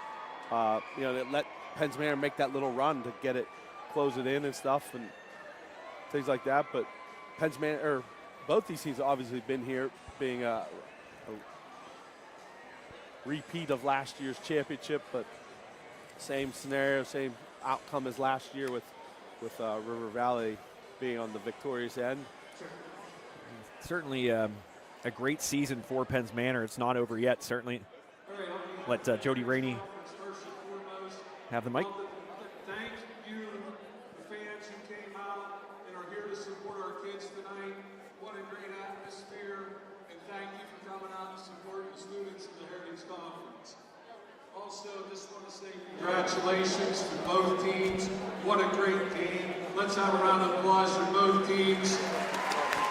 Lovely, well-contested game. Before we present the championship trophy, just want to congratulate Penns Manor on a great season today. Wish you guys all the best as you go for a District 6 championship. And also River Valley, as you guys get your trophy here in a second, just want to wish you the best of luck in the District 6 championship game. Keep representing everything that's great about the Heritage Conference as you move forward. We're behind you. Real quick, I just want to take a moment to thank First Commonwealth Bank, our presenting sponsor this evening, for all their contributions. Without their contributions and the support of all of our other secondary sponsors, this isn't possible. So this time, we're going to turn it over to First Commonwealth Bank to present tonight's championship plaque.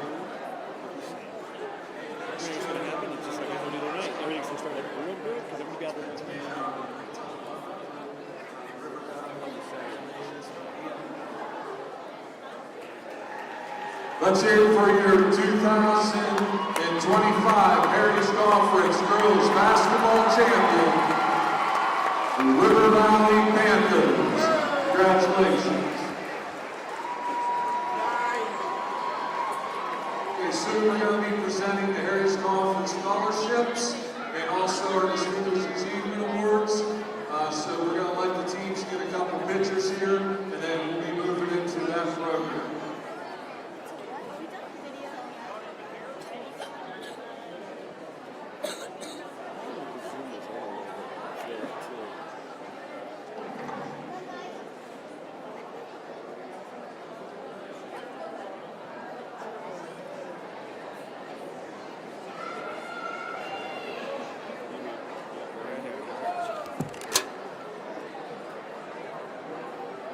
Let me know if it's zooming in. Are you just trying to get it for the game or for in on them right now? I don't know. Yeah, it's Maybe a little. Maybe all right. Did I go in a little bit? I think it's good. You're right at the out of bounds line here and stuff. Yeah. That's the bad thing about not using a traditional camera. I'm just gonna say something to pause. Try to get some other stuff done. Sounds good.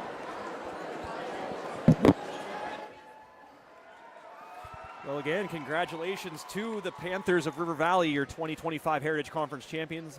Jody Rainey and the folks there able to award these Panthers for a second straight year. Mr. Rainey also over there talking to Jason Maloser, congratulating him on a great Heritage Conference season. Again, they're going to be in some big games here upcoming. Certainly are the Comets district playoffs upcoming, and they certainly no stranger to success when it comes to that level, and then possibly the state playoffs as well. So congratulations again to the the Comets as well on a terrific Heritage Conference campaign here in 2024-25. I think that's something that this game allows these teams to have an advantage in the district play. In the state, they've already played on this stage once. Like, I agree. So, like, as they progress, there's none of those first game jitter type things. This was the first big stage for them this year. Yeah, and I think that's pretty awesome for this conference to provide that atmosphere and this opportunity for the kids. Because, like I said, I think it's beneficial to their teams who have participated in this game here tonight. They're going to have that big game already under their belts. Even if they lost, they're still season to go and be able to come back and play. You know, this isn't the state playoffs where you lose, you're done, you're going home. You know, or even district playoffs, like you lose, you're done, you're going home. You know, they've got opportunities after this, and hopefully they utilize that and get to go on and be ready to go. Wayne, I couldn't agree more, and I say that because I actually had this conversation. I was fortunate to talk to Jody Rainey yesterday, and I said to him, this is nothing against the District 6 playoffs and the organization of it, but they played the championship game at Mount Aloysius. I think the atmosphere here for this Heritage Conference Championship is a little bit more, seems, than even at Mount Aloysius. That's a beautiful venue, don't get me wrong at all. But as they're awarding each school's two, everybody in the Heritage gets two, a male and female student as an honoree in this for their academic excellence, and I believe athletic and academic excellence, if I'm not mistaken. Pretty But cool the thing about to do that too. The Heritage, awesome. and they're huge, and this is one thing. And again, I got to talk to Jody yesterday, and he emphasizes it's very important to him because both of his sons were valedictorians of their high school, and to make the Heritage Conference inclusive for everybody. He uses that term a lot, and he doesn't just say it; he backs it up with a lot of things he does. They have a robotics fair. They have a sort of an academia type competition where he said that. And I know that because Damian Davies, when he was the head coach at Leechburg, they looked into coming to the Heritage Conference, and that was part of his selling point was it's not just athletics. There are academic competitions and things for the school and those type students too that could be beneficial to their school district. I think that's so special. They decided not to do it, but I think that is pretty neat, an opportunity there. And this is pretty awesome, like you said, each of the individuals getting called out to the center court, recognized for their they're called student athletes for a reason. The student part is first, and it gets lost sometimes. It does, and part of that is youth sports, the emphasis on the sports part and the scholarships and all that stuff. Sorry about that, but it's something. I know we talk about this with. I have a friend, Sean Strickland. He used to be the head coach at Pitt Greensburg, some other colleges around. We were talking about this. He has always been against the post-game handshake. He thinks there should be a pre-game handshake where you wish your teammates luck, but especially college and above. Just because the emotions are so high. Yeah, the emotions are high. I mean, I just saw the other night at the X, Hickory and Farrell got into a little altercation afterwards. And I know coaches are supposed to project this sportsmanship thing, but I mean, the more you think about it a little bit, it does make some sense. I hey, agree. I agree. If I got a buddy on the other team, I'll seek them out and shake their hand and tell them good game, or I'll find somebody. But if I don't want to shake their hand after they've kicked my butt, or they don't want to shake my hand after I've kicked their butt, I understand a little bit. It is raw emotion sometimes, and you know, things like that. So it's hard, but you know, it's an interesting topic that he talks about all the time about the post-game handshake. He's always hashtag ban the handshake, the post-game handshake. He likes the pre-game idea of wishing each team good luck before. Everybody's kind of level-headed. Yes. and then after the game, if you want to go find a buddy on a different team or this or that, you can. But if not, then, you know, it is what it is. Everybody heads to their locker room and, you know. Goes their separate ways. No issues then. Jody pulling double duty now as the Homer Center president, or excuse me, principal, as Homer Center representatives make their way out to the court. And a couple moments ago, my government teacher, now the principal at Marion Center, Mark McGolis, was out there helping represent Marion Center. Mr. McGolis had to kick me out of his government class a couple times. Doesn't hold it against me now. Good. Dr. Shutters and Dan Spencer, a guy that we are starting a little bit of a push for. He needs to be in the Armstrong County Hall of Fame. That man has 3 state titles, and he is not in the Armstrong County Sports Hall of Fame. That is called robbery. Interesting. Yeah. So we, Josh and I are making a very strong push to get that done and get it done fast because it's long overdue. Definitely. A terrific coach, and that's the thing. Those state championships took place at different schools too. Talk about a task there. That's interesting. So yeah, for my first experience here, this is pretty awesome though, to see this, you know, between the games, honoring the student athletes and recognizing them. Very cool thing to see. I'm trying to think how many schools are in the Heritage now. Quite a few. And I said to Jody, is there any chance? Apollo's been rumored in the past, and this is nothing from Jody's lips, but this is just things we've heard in the past. And Leechburg, we've heard that before too. And you got to wonder. And he said, how big is too big? And I said, well, look at the SEC. Right. They've tried to gobble up. And that's the thing. It's so attractive now with, like you said, the academia side of it and the athletic side of it. You know, get to play a place like here and get to compete in academic competitions like they do. It was very appealing and probably an easy decision for a Portage or a Cambria Heights or a, Conemaugh Township, Conemaugh Valley to join this conference here in the last 2 years. So definitely. That's really, again, that's credit to Jody Rady and the uppers here at the Heritage Conference. You know, Jody really told me some stories about the guys that started this conference and how he really admired a lot of those guys. One of which was the athletic director at Marion Center when I was there, among other people. Don't want to just single anybody out, but and he felt like personal responsibility to continue what they had started, and boy oh boy has he. Yeah, with definitely. The formation of this event and several others. So that'll do it for this first game. Again, congratulations to the Panthers, victorious. They back-to-back Heritage Conference champions here at the KCAC. They get 24 and 25. So that'll do it. Again, Ava Persetti, our B&E Powder Solutions player of the game. And a good one on tap here between the West Shamokin Wolves and the Portage Mustangs coming up here on High Top Sports Network. So we will see you here in a second for that.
this. You want me to plug this in with that? You got two?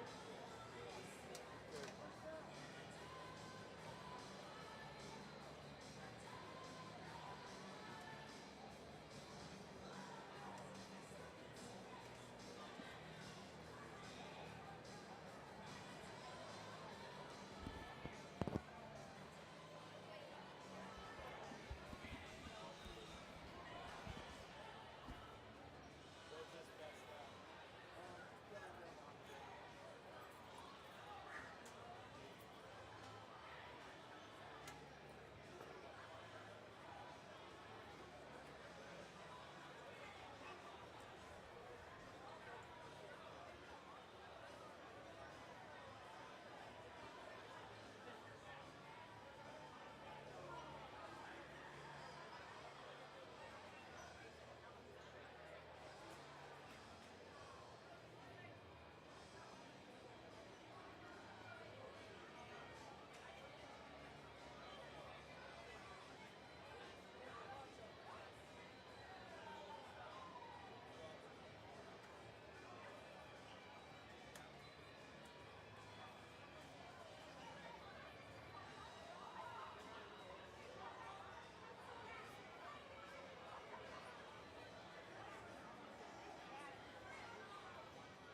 Good evening once again, everyone, and welcome to High Top Sports Network's presentation of Heritage Conference Boys Varsity Basketball, the championship for the conference. Tonight on High Top Sports Network, my name is Josh Schreckengoss. Alongside me, Wayne Greiser and the Greiser girls. Wayne, good game in the first one with the ladies.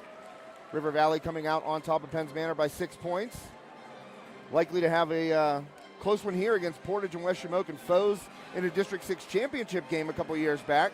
Well, it feels like a couple years back, but it's actually 4, I believe. Right. But yeah, should be a good one between these two teams. Two great programs, two very, very good coaches. You know Coach McCullough. Oh, yeah, definitely. And Coach Cargo, obviously, very good coach as well up there in Portage. Or down there, I guess you would say. Yeah, they met once during the regular season, 54-48. Portage got the win, closely fought game. So probably expecting something pretty similar to that. We'll see, like the girls coming out, bigger arena, different thing. Yeah, they got the practice here last night for, hour, 2 hours, whatever it was. But, there's nothing like being out here game experience and doing the different shoot-around stuff. But I think that's pretty cool how they do the videos for it. Yeah, you know what, Wayne? I always thought when I got into a bigger gym, and I don't know, maybe you could attest to this, as we're going to get the starting lineups here for West Shamokin. Braden Rogers being introduced, leading the county of Armstrong in scoring, 24.3 points per game. And he dropped 29 in that Heritage Conference semifinal game win over Conemaugh Township. But I wanted to ask you if you felt this way when you shot around in a big arena. Your eyes take it takes a while to adjust when you're pulling up for your shot. You're seeing different things. It's a higher ceiling. It always kind of messed with me for a little bit. I'd have to feel like I had to take an extra 50 shots in warm-ups just to get the vision together whenever I was pulling up. Oh, definitely. In most high school gyms, you got the baseline, 10 feet if you're lucky, and a wall. Mm-hmm. Here, there's 20 feet before you even get the bleachers, and then there's, it's up at an angle. There's no real definitive backdrop for the hoops. So definitely something that, is different, with that. But like you were mentioning, Rogers, he had 28 of the 48 the first time these two teams matched up for West Shamokin. So obviously he's a key cog for them. Portage, I'm sure, is coming in trying to defensively. He'll have a game plan time for him as well. Well, one thing I was interested in during that semifinal game against Conemaugh Township was how they were going to defend Rogers. They didn't really do anything out of the ordinary. It was kind of like, okay, we're going to surrender these points and try and beat the rest of the team. And obviously it didn't work out for the Indians. Rogers had the 29. He got hot. He carried them there at the beginning of the second half. 9 points in the third quarter, kind of lifted West Shamokin, put him on his shoulders. And then the secondary scoring from Alex Talmadge and Travis Johns came in, and they were able to run away with that game and win by 13. And that's a big thing. Some coaches go with that philosophy. The other team's scorer is going to score. Make sure the others don't beat you. Right. And that's some coaches' philosophy. They stick with that. Hey, Rogers is going to get his 20, his 28. It's the other guys that we can't let get 8, 12, and that stuff that are going to beat us. Go ahead, sorry. And I mean, it's different coaches' prerogatives, how they defend that, how they do. Some run around a box of one and try to shut down the main guy, and let the others beat him. While others, it's like, hey, we're going to let him get his, but we're going to make sure the others don't. Whenever you coached, when you ran into a star player like that, what was your philosophy, or did you let the situation kind of dictate it depending on what the other players around that particular star player were like? What I like to do was a lot of times we just stuck with what we always did all year. Yeah. Man-to-man defense, switch, make things hard on them. But, you need to know who the shooters were, who you're going to fly out at, if they got an open look, who you're going to maybe not go out at as much because, hey, it's Josh Schreckengoss out there shooting a three. We're going to let him shoot at something. Well, you would do a box and one on me, I'm sure. No doubt. But I was telling Joe in game one, last time I was here, I've only been here twice. This is my second time tonight. The other time, Coach McCullough was here too. I was here for the Harlem Globetrotters probably like 4 years ago. Nice. He sat right behind us, so pretty nice event. I was thinking about this. So we both graduated in 96, I think. Coach McCullough's 96 as well. He was at Shannock Valley. They were in our, before it was West Shamokin, he was at Shannock Valley's really good baseball player. We had a big baseball game. So they played early in the day, and we played under lights at Freeport against Fort City. Mike Klons, Tim Rupert, they were there. Their whole team came down and was cheering us on, sitting in the outfield. It was a pretty neat experience. So I've known Coach for a long, long time. Great guy. Glad to see his program here and doing well. Heck, I would have cheered for you against Fort City. I'm sure a lot do. Spoken like a true Katanning graduate. There you go. Go Wildcats. Yeah, well, defunct, as are the Sabres, but, as are the Shannock Valley Spartans no longer. That's the way it goes. And the Ellerton Bobcats. Oh, man, we love the Bobcats. Opening tip here. Rogers goes up there against, who's that, number 11, right? Yeah, Bodie Leo. So Portage will control. First possession goes to the Mustangs. And a bucket off glass. Nice finish there. That was Cole Wingard for 2. Actually, Owen Goss, you're looking at the wrong side. Oh, that makes sense Portage. because Cole Wingard was a quarterback for the Wolves during football season. So Easton Barrett with the miss. Put up in there by Jude Ollinger, I believe.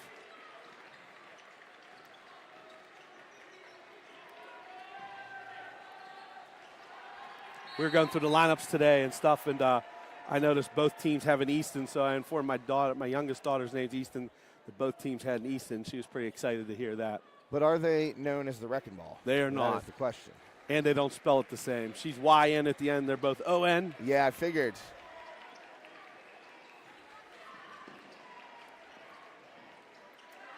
All right. Well, tied up at 2 here.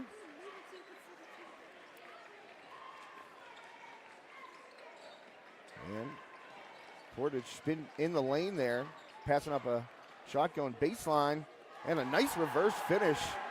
Bodie Leo, the 6'4" big man for the Portage Mustangs.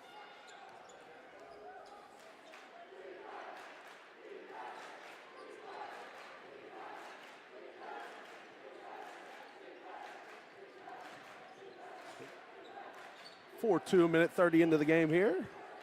Portage with the lead. Trying to get the scoreboard going here. And each team scored on their possessions.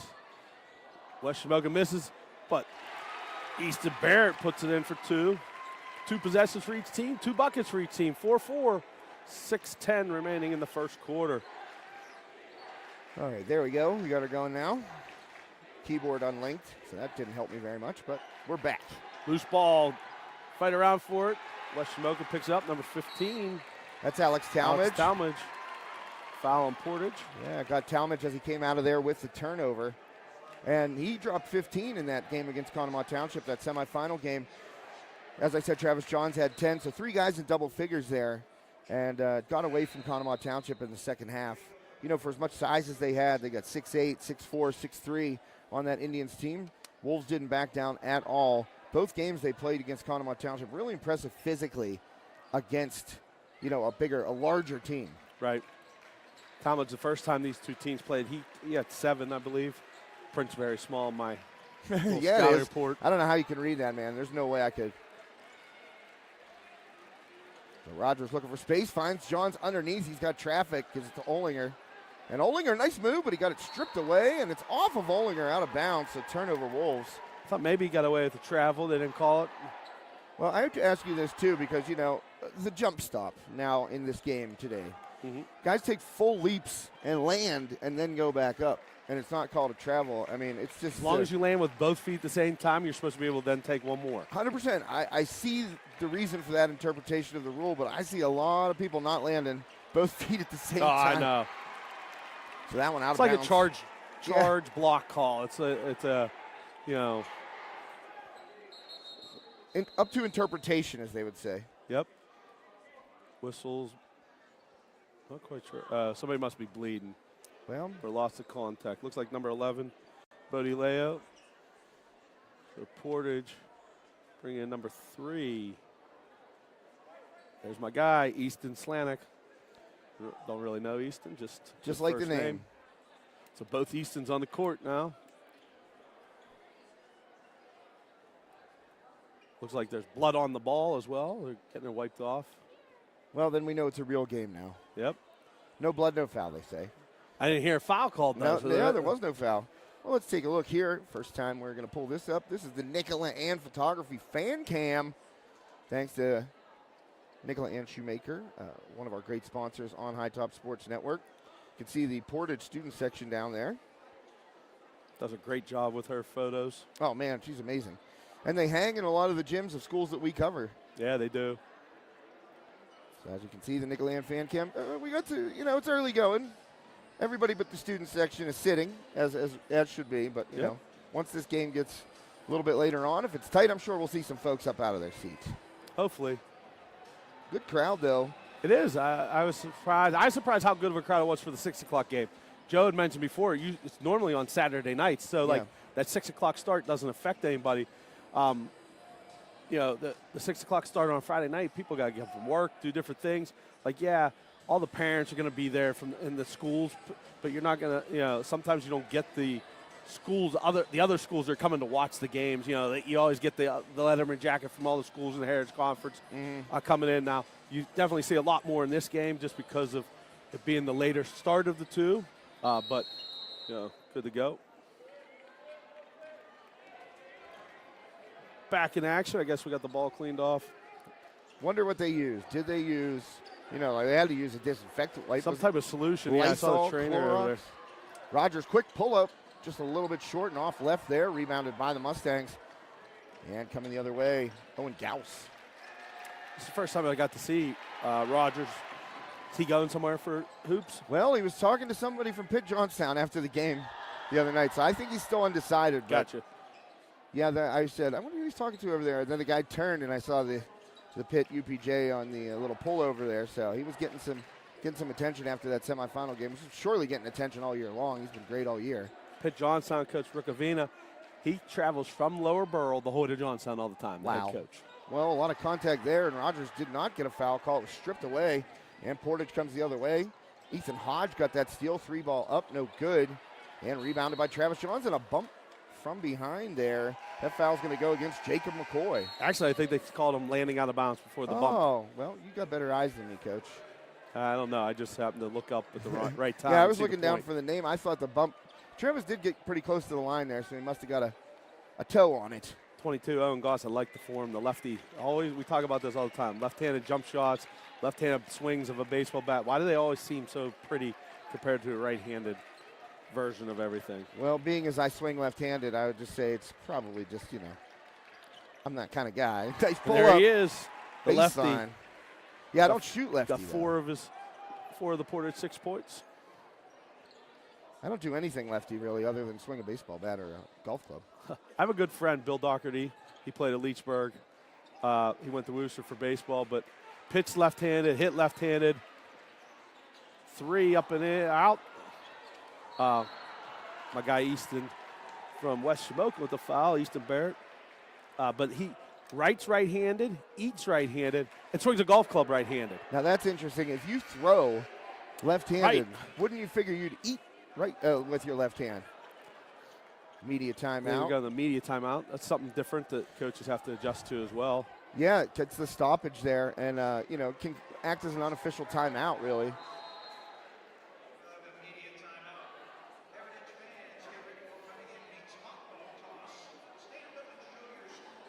Well, those weren't here between games. They did the cool academia thing there. Oh yeah, I saw that, and they also honored the fall sports champions. I saw. I can't remember his name off the top of my head now, but the kid who had the discus in gold, a golden discus at States. Oh, yeah. I did see him with the nice sports coat on yeah, and the medal. I'm like, who's that grown man coming out here and being recognized? Was he from River Valley? Yeah. That's what I thought. So thanks to Armstrong Indoor Athletics, our timeout sponsor. Heck, we'll make him a media timeout sponsor. Give them a look at AIA.team, that's the website, or call 724-599-9791, right downtown Katanning.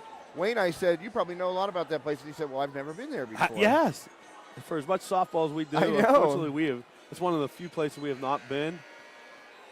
I had to chuckle. They just did the hot dog toss like they did in the girls' game with Who Let the Dogs Out was the song being played as the cheerleaders. I don't is that a Heritage Conference all-star cheerleading dance squad there? Or is that IUP in the red that came out firing the hot dogs? I don't know. In fact, I don't know.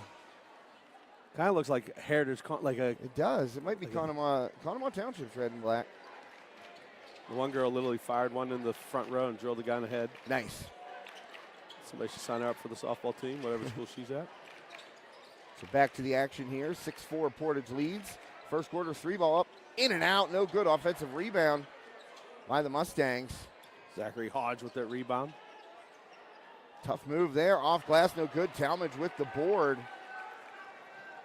Portage has got some size too. Bodie's got some tape on that wrist, so that must have been where the blood was coming from earlier. Yeah, thin skin right there on the wrist. You know, you get scratched and it'll open up.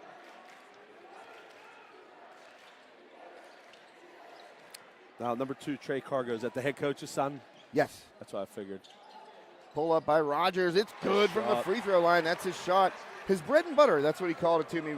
Told me it was this year, and I can't disagree. Nice even scoring here for West Shamokin. 3 guys with 2 points.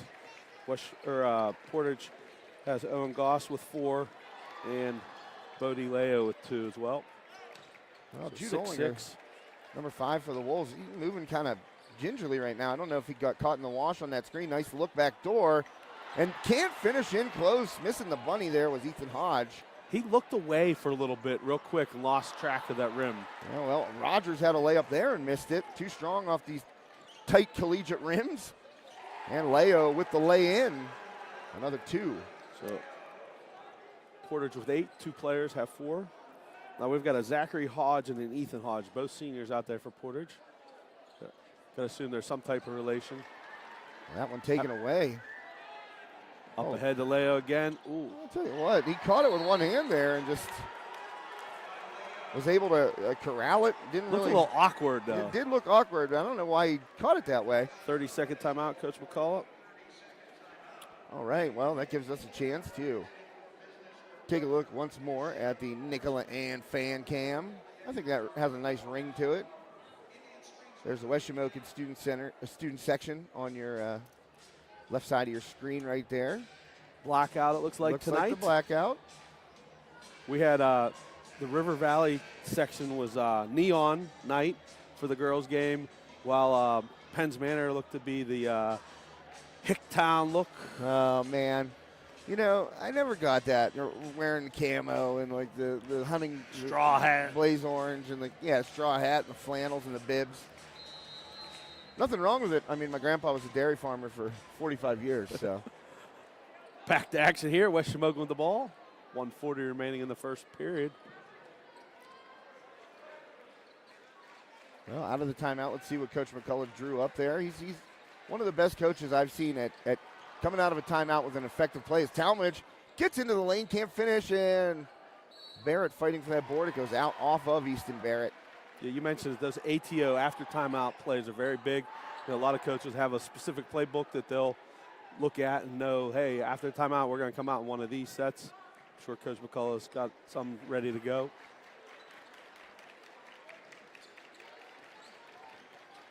Kick to the corner here, going baseline. And kick it back out. They're going to get a travel as stepping into that was Owen Gauss and shuffled the feet a little bit there, Wayne. Still a pretty lefty shot. You know who didn't have a pretty lefty shot? Your former baseball teammate, Richie Toy. Richie. He's getting ripped. He's probably not even watching, but he's getting ripped. Richie one time called me, said, hey, we're playing 3-on-3 at this court by the Villa. Woo, Rogers, nice pull up there. Pull up. Didn't even need the screen. He said, can you come and bring a buddy? So I got a buddy to go, and we went, hustled some money. Yeah, man. I've been on this. Richie seemed to know where those 3-on-3s, 2-on-2s were. I'm like, how did you hear about this? We'd be in some court in Apollo, and he's like, a buddy of mine told me. He's like, come down here today. I'm like, all right. Yep. Walk out of there. I mean, Richie's a heck of a ball player. Yeah. Great point guard. Hit me in the hands a lot of times, and I'd watch it go out of bounds, and I'd be like, how did you even see me right there? He's like, how did you not catch that? Good old days. He played baseball with I. BC3. Nice left-handed pitcher. Played a little bit of outfield, too, when he wasn't pitching. Dave Cushy, another former Katanning Wildcat, was on the team as well. We called Dave Cushy, also a lefty, Yeah. through lefty. We called Richie's arm a cannon, and we called Dave's the pea shooter. Now the pea shooter, did he hit right-handed and throw lefty? He hit right-handed, yes, I thought. Did. So 12-8 here. Porter's going to hold for the last shot.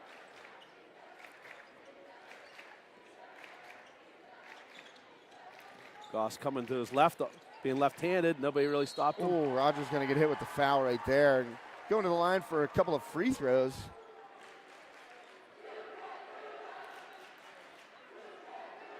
That will allow us to thank Schulteis Roofing, our free throw sponsor for this evening's games. Thanks to Jenny Schulteis, all the fine folks down at Schulteis Roofing, the leader in commercial roofing, schulteisroofing.com. Pure for the first one there. Gives him 5 in the first quarter.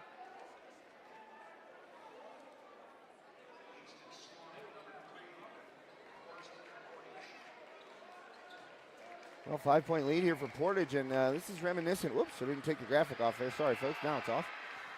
This is reminiscent a little bit of the game against River Valley that West Shamokin was down 24 at the end of the first half. John's long three at the buzzer, and it's in and out. He nailed one at the buzzer in the third quarter of that semifinal game, Wayne, and that was darn close right there for drop for Travis Johns, but in and out. So the Stangs will maintain that 5-point lead.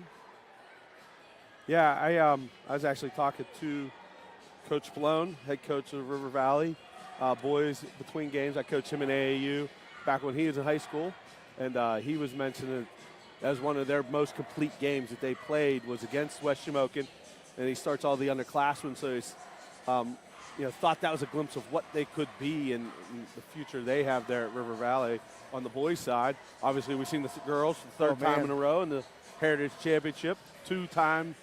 Back-to-back champs now there. So, congratulations to them. Or actually, it wasn't 2 in a row, huh? They won, lost. Penns Manor beat them last year. Yeah. So 2 out of the last 3. Yep, 2 out of the last 3. Not too bad for a school that's only in its 4th year of existence. Well, obviously, a couple pretty good schools. Yeah. When they're separated, Blairsville and Salzburg. All right, heading to Speaking of that, we talked about a little bit, Leechburg, maybe joining Heritage, there's rumors of that. At some point, maybe Leechburg gets absorbed by somebody. Yeah. Do you think it's Kiski? I think there's going to be a lot more mergers as we go down the road. Even some of the bigger, like Freeport Knock. Yeah. I could see just merging and becoming a bigger school. I think there's going to be less and less on that. Freeport Knock would be a pretty ridiculous merger. Yeah. In terms of athletics. Definitely. I could see, as you said, Leechburg maybe being absorbed by Kiski. That one kind of makes sense because the student population at Leechburg is quite small, 1A school. But some athletes down there, too. Johns for 3, no good. And rebound controlled there by Portage. Bodie Leo with the rip. Riverview, Springdale, rivals, small schools. Right. Eventually, do they, join forces, or does Riverview go with Plum or Penn Hills around them? Mm-hmm. It's interesting to see because talking to George Guido a couple of years back at the We Serve First All-Star Classic, he kind of gave me the history breakdown on why so many schools merged back in the 60s. It was an initiative by the state, to get rid of the 500 and some districts there were in Pennsylvania. 3 ball by Rogers, no good. And they'll hear it from the Portage student section. So over a minute into the quarter, still 13-8. So there was a big push back in the 60s, according to George, to have all these smaller schools combined, and that's when you got the Apollo Ridges and similar mergers like that in our area. And now there's kind of a push for it again. Not so much state mandated, but just, the resources to keep schools open in some of these smaller districts. It all comes down to the beans, Oh, yeah. Like Highlands, they were Harbrack. Yeah. Trenham, all those, all became Highlands eventually. New Ken and Arnold became Valley, Well, Jaden Klanowski in, a.k.a. Bubba. He's now guarding Bodie Leo, so Judd McCullough trying to up the physicality a little bit. And getting past Talmadge and laying it in there, that was Gauss, Owen Gauss. Gives him 7 on the night. 7 of the 15 for Portage. 15-8. Well, this is something that West Shamokin typically doesn't do, and they've gone cold here.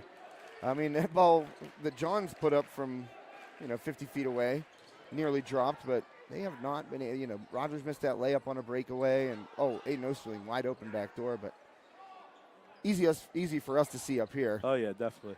Rogers with the left, and it won't stick, and another rebound. So good job on the defensive glass by Portage. That was Zachary Hodge with that board.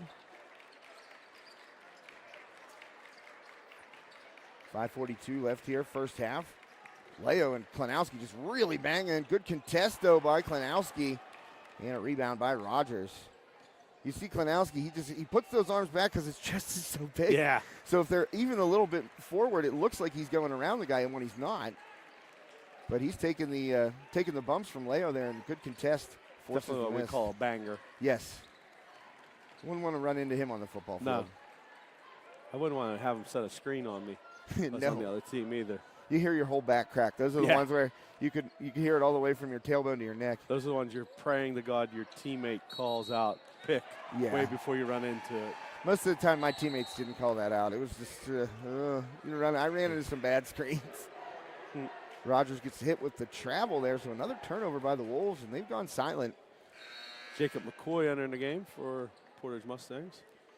So Klanowski will sit, so will Aiden Osterling, and back in are Jude Olinger and Easton Barrett for the West Shamokin Wolves.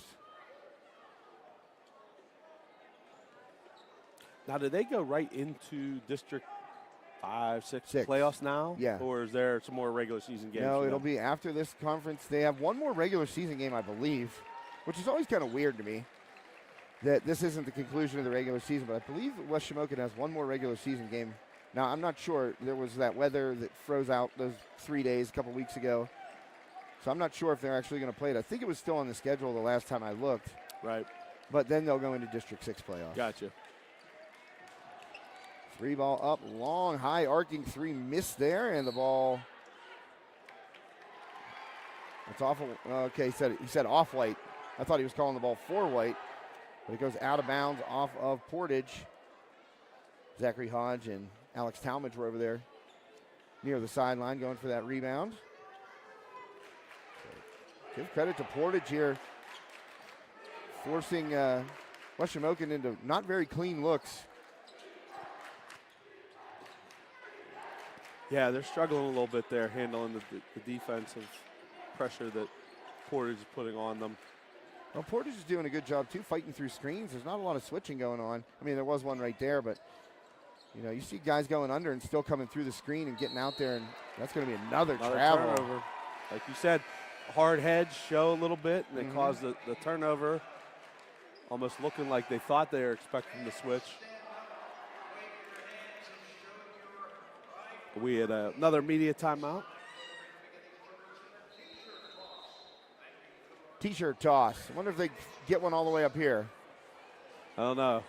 See if the lady that threw the hot dog into the guy in the front row hits him again. Oh, that'd be amazing. Well, once more, the Nicola and Photography fan cam coming your way. There's all the folks on the other side there above the benches. Straighten that out a little bit for you.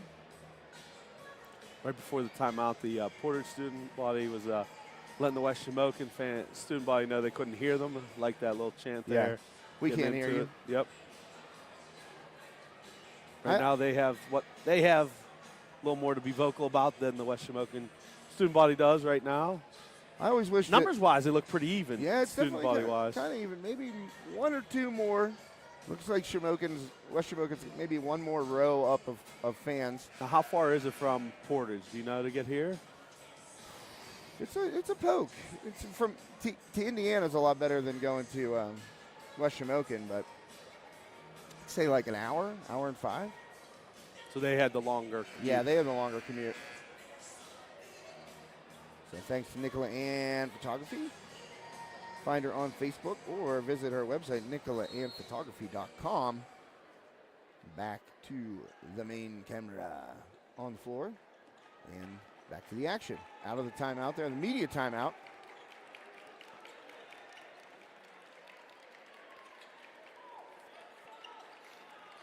West Shamokin in his zone.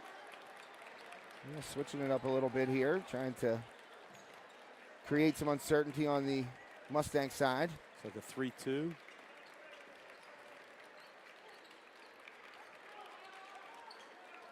And knocked out of bounds. Johns, boy, did he have a heck of a game defensively in that semifinal game. And I said to Coach McCullough, I said, if they don't have him for 7 steals, I'm taking your huddle off of you. I'm going to go back through the film and do the stats correctly. I only had him for 4. Oh, and man. I said, no way. He had so many steals in that game. He was just playing out of his mind defensively. Huddle is a convenient thing, but they miss a lot too. They miss a lot.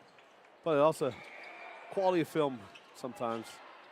Yeah, for sure. I mean, it's high quality film, and but having artificial intelligence go through and try and ascertain what's a rebound whenever a ball gets knocked around, somebody's coming up with that rebound. Right. And that doesn't all. They put it under deflection, which I think is ridiculous. And so it had Travis with 4 steals and like 7 deflections, and it's like, no, it's probably more the other way around. And they miss assists sometimes too. Oh yeah, I love when the bucket goes to undefined because they couldn't see the number or something. Well, I saw a report this year. I can't remember which game it was, but I saw undefined had 22 points. Nice. It's like how could that be undefined? Yeah, my one friend he coaches First Flight, which is Outer Banks on the Outer Banks of North Carolina. I'm still on his huddle. I get reports all the time. So met him at a basketball camp. Coach Strickland did a little clinic, and he came up to do it. We've been friends since then. He runs an awesome coaches versus cancer thing, good guys versus bad guys, tip-off tournament every year, and brings in some quality teams. And he's done it 4 years now, and raised a lot of money for Cancer Society, which is pretty awesome. Yeah, that's awesome. To do that, but his team's always normally undersized, but they like to shoot the 3 a lot. So I love watching their films just to watch and enjoy sometimes. Get to see some games. Yeah, Huddle's great for that. Whenever I wasn't able to see my son play last year, I just get on Huddle and watch it live. Right. And then I would go through and break down the film for him and tell him what he did correct. And I never told him what he did wrong. Right. But he, it is a cool resource for parents, too, that maybe aren't able to get to the game. Oh, yeah. It's kind of cool for that. It's nice, too, for those that have the aspirations of going on the next level, having that film and where they can make a highlight video. I mean, it's so much easier now to make a highlight video with that and Game Changer with softball and stuff compared to when we had to, splice the VHS tapes together, and which are non-existent. I can't find any games or highlight films from when I was in school anymore.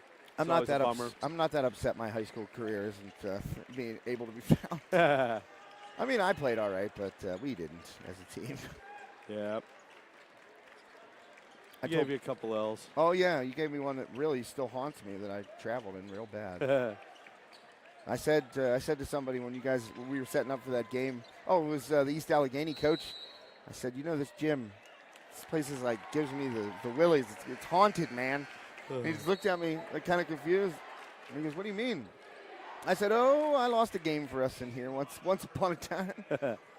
So beginning of our senior years, that'd be 95, because basketball obviously goes 95, 96. We, the 3 captains were hurt, myself, Dave Piper, Ben Welling. We went 1-11. Thankfully, Katanning was that one. Yeah, man. That one win. It was. That makes me feel even worse now, Wayne. I knew you guys were all hurt. I didn't realize the record was we were the only win in your first 12 games. Yep. So, one of those losses was to Ford City by 2 to start off our section play that senior year, I believe. Jeff Pauline have a big game? Yeah, him or Zilla. It was 69-67. I think they beat us by 2. Maybe not. Maybe we won. I don't remember. But it was a close, hard-fought game. Bryce Watt was actually on the team who he had played with us all through 8th grade and then moved up there. Tell you what, Garden Bryce was never fun. There's a lot of he outweighed me, got to say, by 50 pounds, and he was so strong, his shoulders and elbows all hurt. Right. Foul there, West Shamokin, 15. I didn't like Garden Pauline either because he was 5 inches taller than me, and I'm like, why am I guarding this guy? Alex Talmadge, yeah. But all good guys. I mean, we all played summer league together when we were Armstrong Central. We all became good friends, and then we deconsolidated, and then it's like, I have to hate you now. You're my rival, and it was stupid. I like those guys. Still talk to them today. 3 ball. Well, another travel, and that one found the bottom of the net, but Coach Stafford Portage does not agree with that call. Well, that was Trey Cargo, and he's averaging 14.3 points per game for the Mustangs this year, the leading scorer on the team. Oh, no, sorry, Owen Gauss at 16.1. But second leading scorer. So the Wolves catch a break right there and still can't find the bottom of the hoop. Rogers struggling a little bit from the field. Johns gets over there and cuts Cargo off. A lot of contact, no call. 3 ball up. And no good. And Jude Olinger with the rip. brought it down and then grabbed immediately by number 13 for the Mustangs, Ethan Hodge. So the tie-up gives Portage the jump ball and possession there. Call that a hodgepodge? I would. I like that. I see what you did there. Uh-huh. A hodgepodge. A hodgepodge of nothingness, as Dennis Eckersley called the Pittsburgh Pirates lineup. It's basically what every jump ball should be. Yes. Oh, offensive Legal foul. screen. Yeah, on the clear out there, and these refs are calling it tight, Wayne. Yeah. I think it was on Gauss maybe coming up, setting that diagonal back screen. Look at the official explaining why he called the travel on Cargo down there. Did you see that? Yeah. He said, you did this with your feet. You got to catch it like that. And Cargo's like, I do this all the time. Right. But I respect that. At least they talk to him and tell him a little bit. It's not like go back to the court. You know, as long as you do it respectfully. And Rogers can't hit that jumper, so still, I don't think West Shamokin has a point this quarter, do they, Wayne? No, it's 13. We have 2 points the whole quarter. I was going to say, man. Portage has 2. It's 13-8 when we started the quarter. It's 15-8 with 25 seconds to go. Yowza. I wonder why we were talking so much about non-basketball activity. Well, we were right talking now. about basketball, but it was 30 years ago Yeah. when we played. A lot of misses, a lot of turnovers this quarter. Yeah, this has not been Which a is what you expect in the first quarter when everybody comes Right. out jittery and stuff. You know, they play pretty well. And a blocking foul called there. Going to get Travis Johns on that one.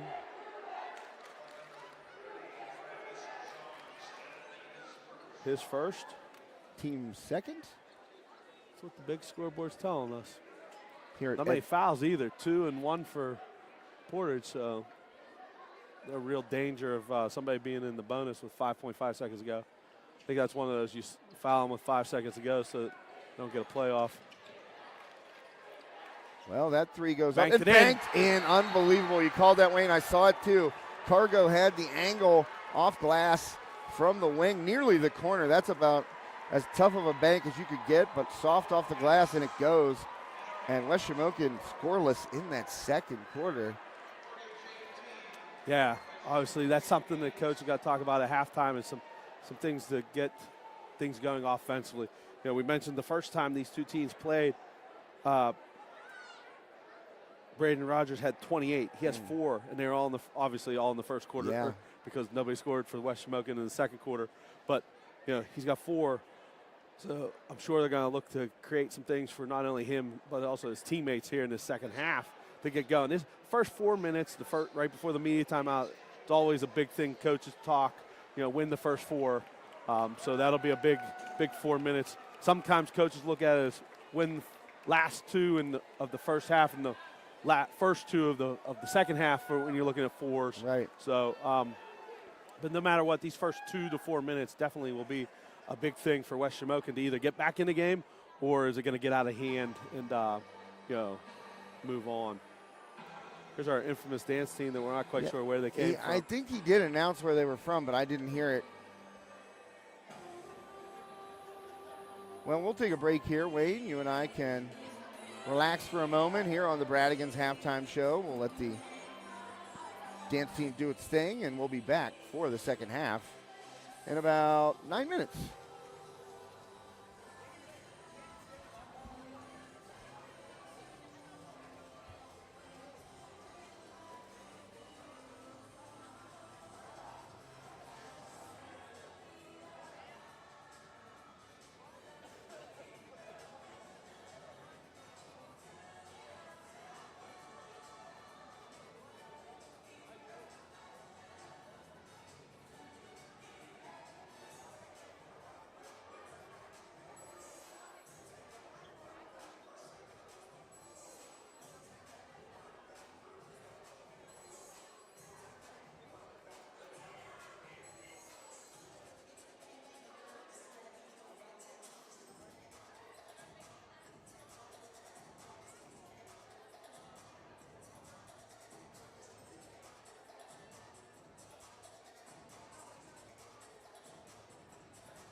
All right, welcome back. Thanks for sticking around.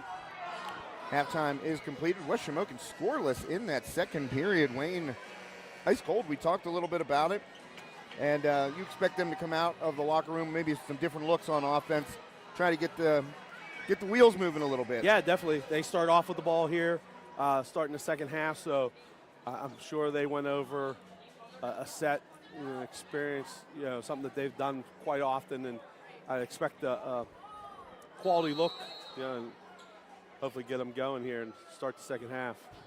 Boy, I'm going to say that's probably the first time all year they've been held scoreless for an entire quarter. I know they had a not great first quarter against River Valley. I think they only scored 4 in that first quarter, maybe 6. 0, that's a new territory for the Wolves. Yeah, normally they team known for the defense shutting out other teams and stuff, not getting shut out themselves. Well, Portage is, they're such a well-coached team. They're so fundamentally sound. You see how they move defensively. You see how they move the ball offensively, backdoor look, and Rogers draws a foul there. The grab, the reach-in coming there. I think that was number 13 for the Mustangs, picking up that foul. Yep, it was. Ethan Hodge.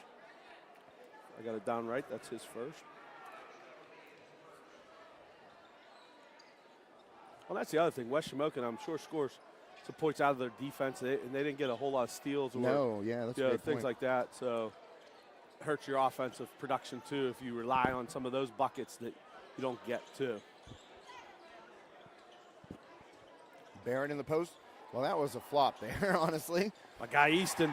And Barrett, he put Bodie Leo on the ground, and Bodie's a big guy. I don't think that Easton Barrett, not doubting his power. Right. But that was a little embellished, let's say. Cargo with the missed layup there, trying to score 5 consecutive since he hit the 3 at the buzzer. Oh, a no look there. And again, Barrett goes up left-handed with the baby hook, can't finish. Leo looked like he wanted to try and sell it again, but yeah, I thought he was going to flop again. well, Leo goes strong to the hoop and one, and Barrett kind of caught out of position there. The feet were moving. Not in 100% control there.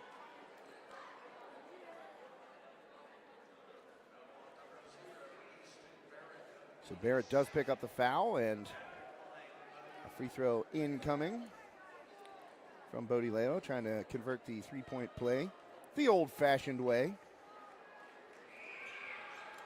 And he does. So that gives him 9 on the night, and he's now the leading scorer for Portage. Owen Goss had 7 at the half to be the leading scorer, so 16 for those two out of the 21.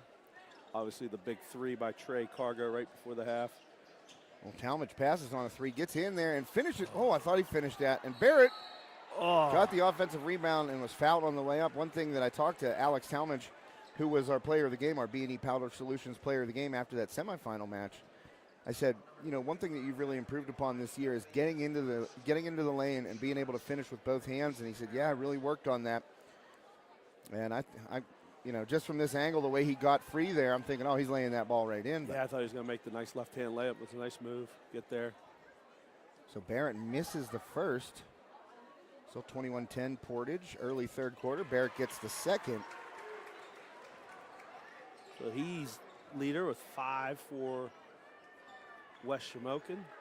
Braden Rogers with 4. Jude Ollinger with 2. Not a whole lot of scoring, obviously.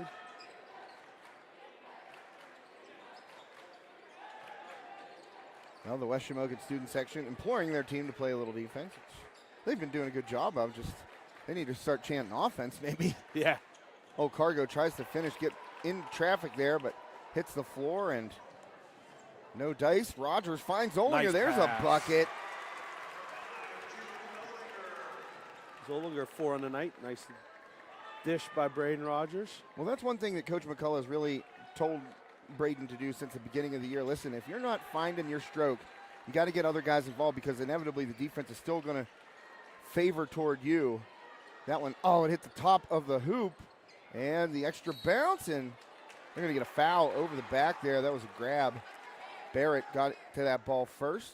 Zach Hodge, his second.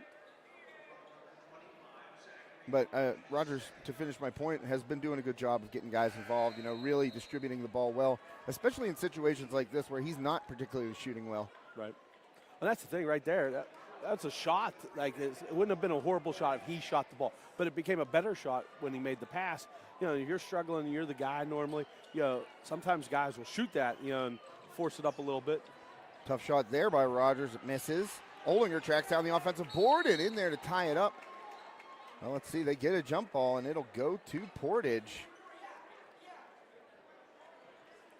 But, he did a good job of not forcing it. The first time down there, got a layup for his teammate. That one there, we talked about a little more difficult of a shot. Well, I thought he was going to pass when he jumped, and then he kind of realized that pass wasn't there and kind of had to flick it up toward. Olinger goes through the double. It's like Olinger's a battering ram out there, man. I love watching him play. He's relentless. And he told me I had given him player of the game earlier in the season and I said, Jude, you play, high motor, reckless abandon, sacrifice your body.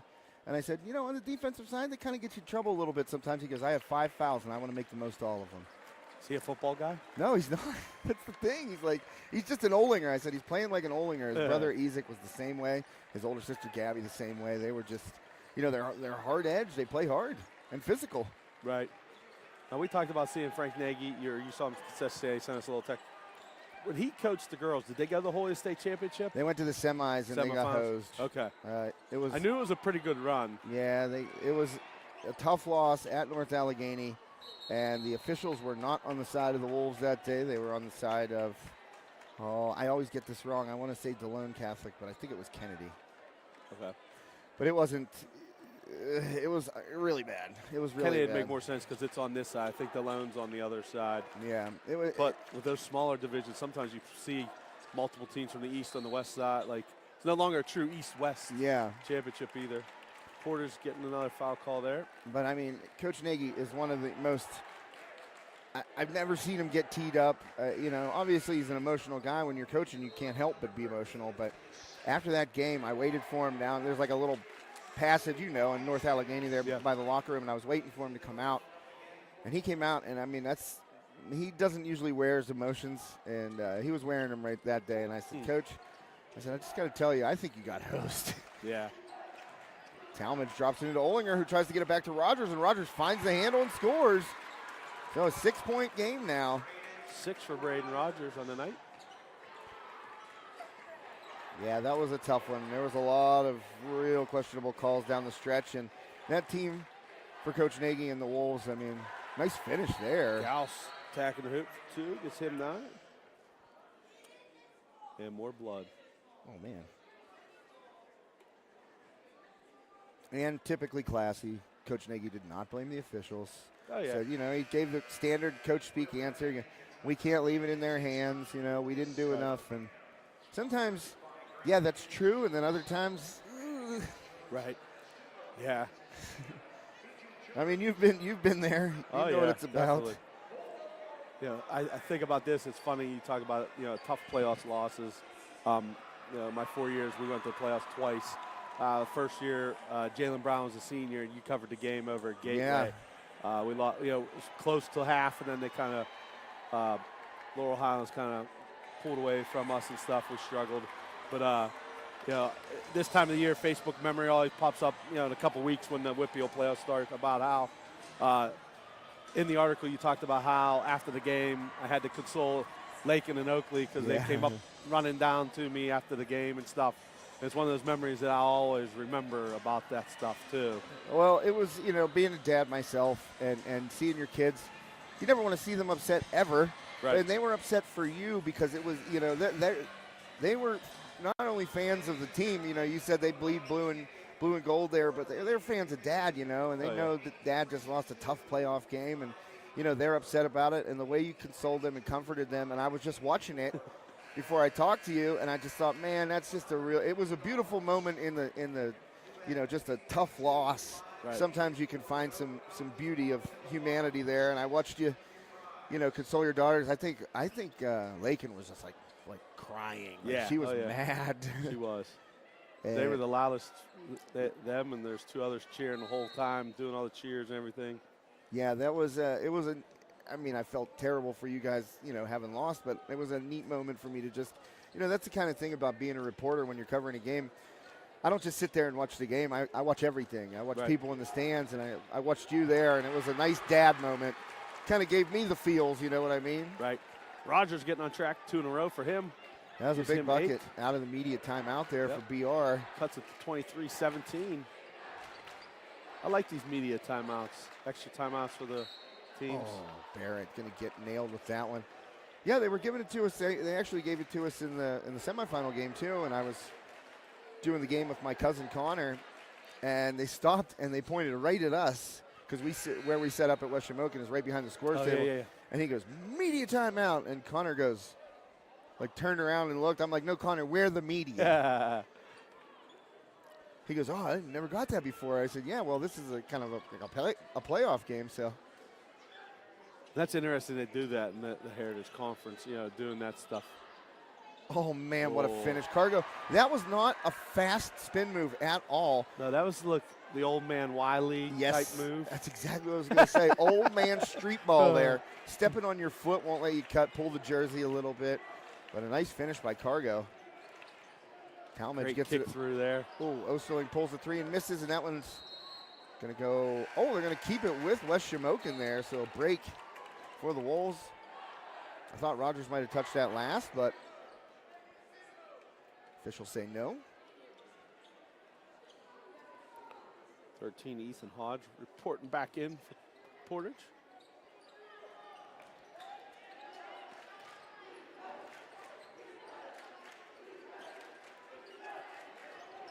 So Rogers trying to find space, hangs and hits right there. That's the shot. So tough to guard those.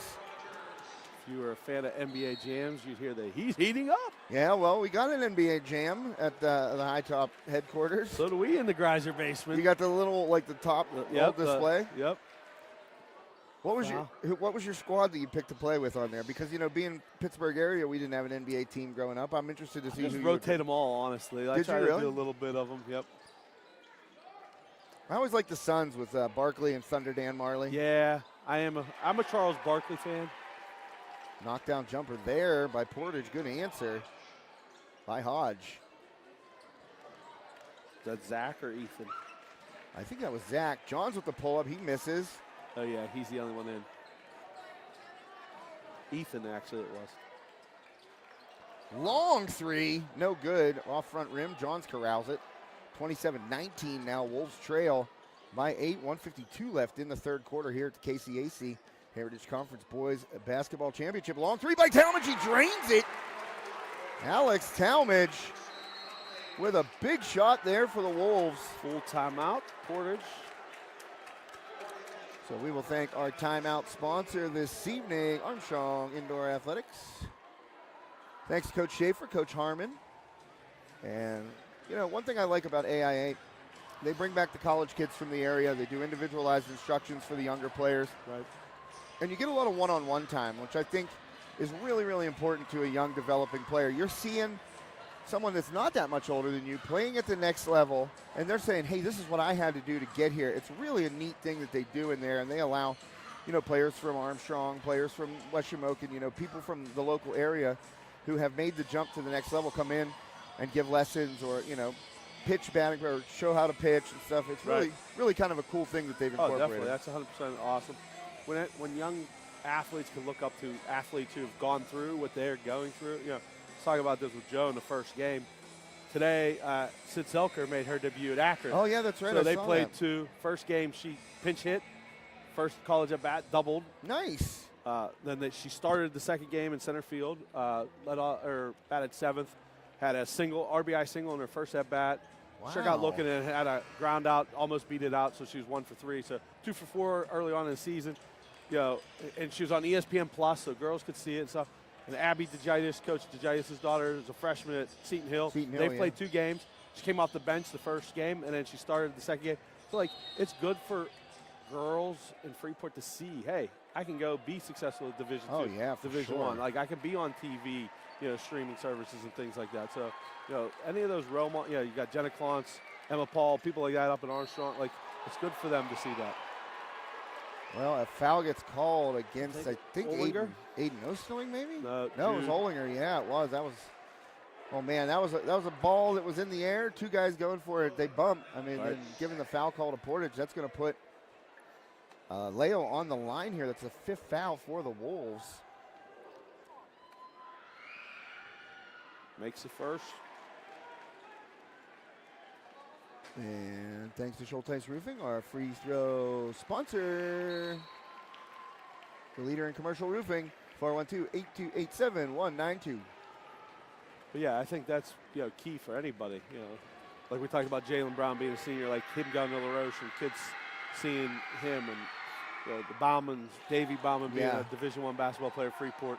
Like kids see that and they're able to aspire to be that, and that's great for the younger kids to see that. And positive things too, not coming and watching somebody get in a fight or cheap shot somebody, stuff like that. Tough shot there. Yeah, Osterling going up against 2 Mustangs right there, and just couldn't finish that one.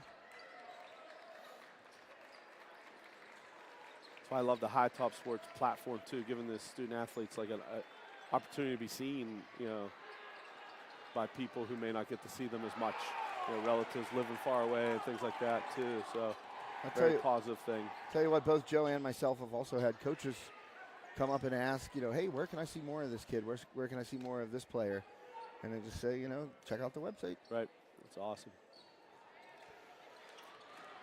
35 seconds remain here in the third quarter. Klanowski had the gather dribble there. Johns with the three! Travis Johns, silky smooth, just like the baritone voice that comes out of his pipes when he sings the national anthem.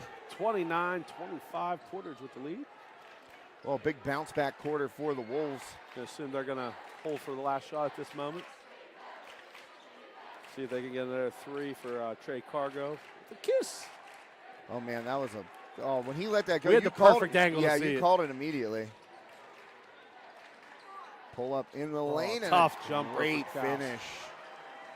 Wow. That was very impressive there. That nice move there. That's a big answer to the 3 by Johns, and that'll let Portage get a little bit of breathing room here heading into the 4th quarter. 6-point lead.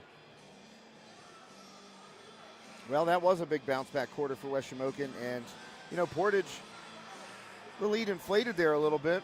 West Shamokin came roaring back a couple of times, but had the answer there at the buzzer, getting that buzzer beater by Gauss, get it back up to a 6-point game. Right, yeah, and that was well defended there, that little shot too. That's a next level shot there. Yeah. Impressive lefty getting into the paint and floating and kind of getting it right up over top of it. So Portage after 3, you got Bodie Leo with 11, and Gauss with that bucket there gives him 11. Cargo with 5, and Zachary Hodge with 2, and Ethan Hodge with 2. So both the Hodges got 2. For West Shamokin, 5 for my man Easton Barrett, 4 for Jude Olinger, 5 for Talmadge, including that big 3 there, and another big 3, Travis Johns with his 3 points of the game so far. And Braden Rogers got hot that quarter, 6 points in the quarter, 10 so far in the game. Well, you know what they call it? They call it crunch time, Wayne. Yes, they do. 4th quarter, tight game. Teams playing for a conference championship.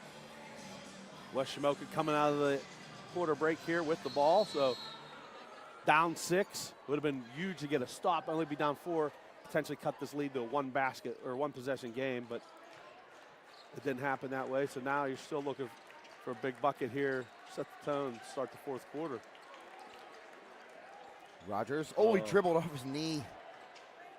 And a turnover there. Portage taking it the other way. Barrett, well, Gauss just missed that, and Barrett was contesting Leo with the rebound, and he just tossed it back toward the middle of the court because he was falling out of bounds. So a turnover there. Johns is open. Talmadge decides to shoot it himself. Hit in the follow-through. So Talmadge, line for 3. yeah, he's going to the line for 3 points, or for 3 free throw attempts, hoping to turn it into 3 points. I did see, like you said, Johns was open there. Thought maybe he'd hit him after just hitting that 3 a little bit ago, but he pulled up, gets fouled. I mean, he made a 3 right before that himself too, so just thought Travis was a little more set up for the shot, but Just on the first one. 6 so far for the junior guard. Talmadge is a very good free throw shooter as he hits the second of 3. And what do we got here? I think it's tying the shoe. My shoes never came untied when I played. I double knotted those, tied them as tight as I I think it's could. the way that the material of the shoestrings now. You might be right It's like about that little nylon Right, cord it's type slippery. thing. Yeah. So Talmadge gets all 3, now a 3-point game. Talmadge then was put on skates a little bit. I know, I was going to say that. That was a nice move What a there. move. Very impressive move. Gauss. What's he up to now, 13? 13. You know, official High Top Sports stat board. Oh, turnover again by the Wolves. That one knocked away, and Barrett loses the handle on it. Cargo trying to get past Talmadge, and Olinger going to get called for the blocking foul. As Talmadge did a good job there where it looked like Cargo was bracing for contact from Talmadge, and Talmadge kind of backed off him real quick. And he kind of went up out of control, but Olinger was sliding over to try and take that charge and really kind of just got in the way and got the foul. I think that's 3 for Olinger. Cargo going to the line for 2. This is the first. Yeah, when you're losing, those turnovers hurt. Like, even if at least you're getting a shot up, it's giving you an opportunity to score, where they've now had 2 turnovers on 3 possessions, and that's not good, you know, when you're behind. It's, you know, opportunities that you're losing to at least get a shot attempt up. Cargo trying to make 1 of 2, and he does. Back to a 6-point lead here for Portage. Just under 7 minutes left in regulation. Klanowski back in. Rogers, fall away, can't hit it, and a good box out and rebound there by Leo.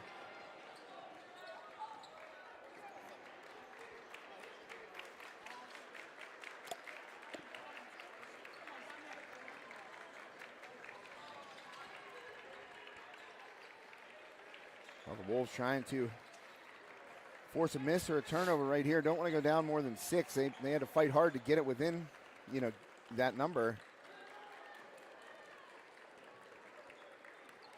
Forgot to write the score down after the third. Oh, what Gauss a for finish, another one. man. He is an assassin right now. And a timeout taken 15 for him.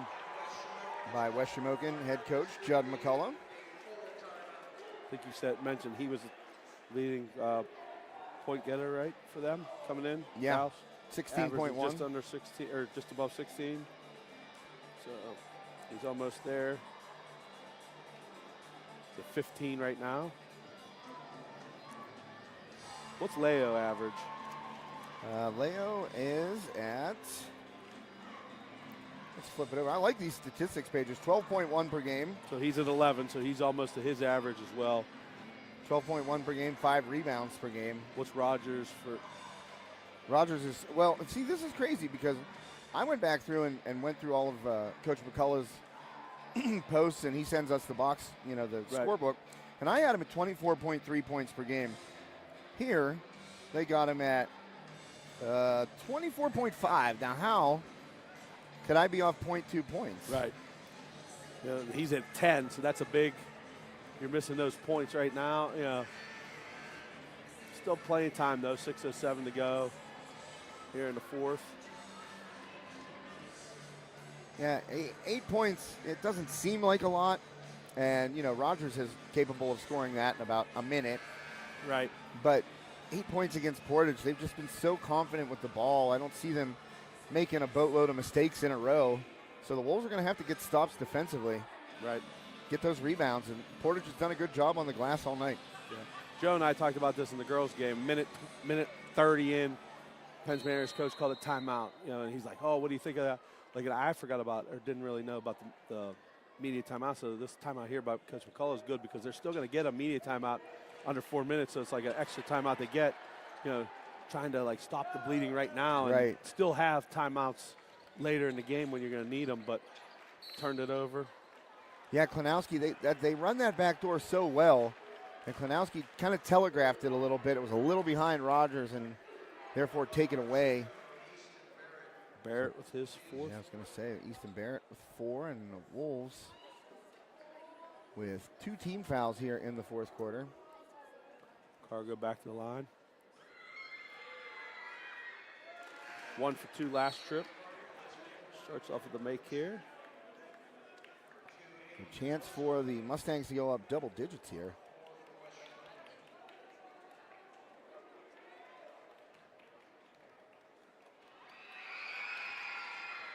And short.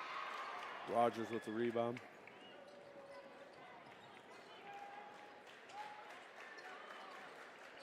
Well, Wolves need a bucket. Down 9 right now, 5:38 left in this one. Well, in regulation, I shouldn't say left in this one like it's a foregone conclusion. Right. Talmadge. Oh, oh man. Portage did a good job of reading that help side, sinking down. Oh man, had to hit the mute cough thing there. Great thing with these new headphones. Yeah, the Audio Technica's the quick maneuver of the microphone, it mutes you out, and I just had a cough jump up on me there, so gladly it didn't blow anybody's ears out at home. Cargo, a little floater in the lane, he nails it. And Portage starting to put the pressure on West Shamokin, and now we will get that media timeout. Actually, I think he called another timeout. Oh, he did. We haven't even hit under 4. Oh, that's right. 30-second timeout for West Shamokin. So let's take a look at all of our wonderful sponsors for tonight's game that made these broadcasts possible. B&E Powder Solutions, they will be our player of the game sponsor. Wayne and I will pick that at the conclusion of this one. Carson Boyer Funeral Home and Monuments, our official broadcast partner. Phoenix Physical Therapy in Royal Valley and Portage. We got Brian Brooks in Royal Valley, Ryan Scorin in Portage. And there's also a location in Katanning that sponsors with us as well. Damon Fermani, the director there. But they are our scoreboard sponsor tonight. Schulteis Roofing, leader in commercial roofing. Our free throw sponsor. Nicolan Photography, our fan cam sponsor. Ryan Bowser State Farm. Armstrong Indoor Athletics, the timeout sponsor. And Bradigans Incorporated pregame, postgame, and halftime sponsor. Get that off the screen for you so you can actually see basketball. There you go. 11-point lead for the Wolves. Turnaround by Rogers. He can't hit off front rim, and it rolls out. And Olinger took some contact there from number 25 for the Mustangs, Zach Hodge. And Hodge going to get a foul. Oh, no, they called him out of bounds. Yeah, he landed out of bounds. That's kind of tough, though. Look at how that Crimson Hawks in the baseline is. That'd be kind of tough, you know? Talk about this at Freeport. Along the baseline, there's a yellow out of bounds line for this. If you go sideways, and there's like a little bit of blue, like it's very confusing sometimes. Sometimes I think it's the yellow, the gold, and people step out of bounds like not knowing it. Yeah. Recognizing it. Well, it's hit both teams in this one. Cargo drops it off. Little short jumper there by Leo, and he drops it in. So now Portage on a roll. He's up to 13 on the night. Distributing the ball. Leads up to 13. Getting points from all around tonight. Mustangs up 13 as we hit the halfway point of the fourth quarter. 4 minutes remaining in the fourth quarter. What West Shamokin have starting this quarter? Are we on another scoreless quarter? Possibly. Oh, no. Oh, Johns. Nice. Tough runner off glass. I think Talmadge got fouled in this quarter. Yeah. That might be their 5th of the quarter. And Cargo just tries to toss it toward the rim. Rebounded by Barrett. That one hit from behind. Loose ball on the ground. And a timeout called by Portage head coach Travis Cargo. And that'll be a 30-second timeout taken by the Mustangs with 3:32 left in this one. Check back in on the Nicola and fan cam. Portage cheerleaders over there in front of their own student section. The loud crowd for the Stangs, trying to get them fired up. Thanks to Nicola Ann Photography. She does it all. Really, she does. Sports teams photos, senior class photos, wedding, engagement, newborn, all the good stuff.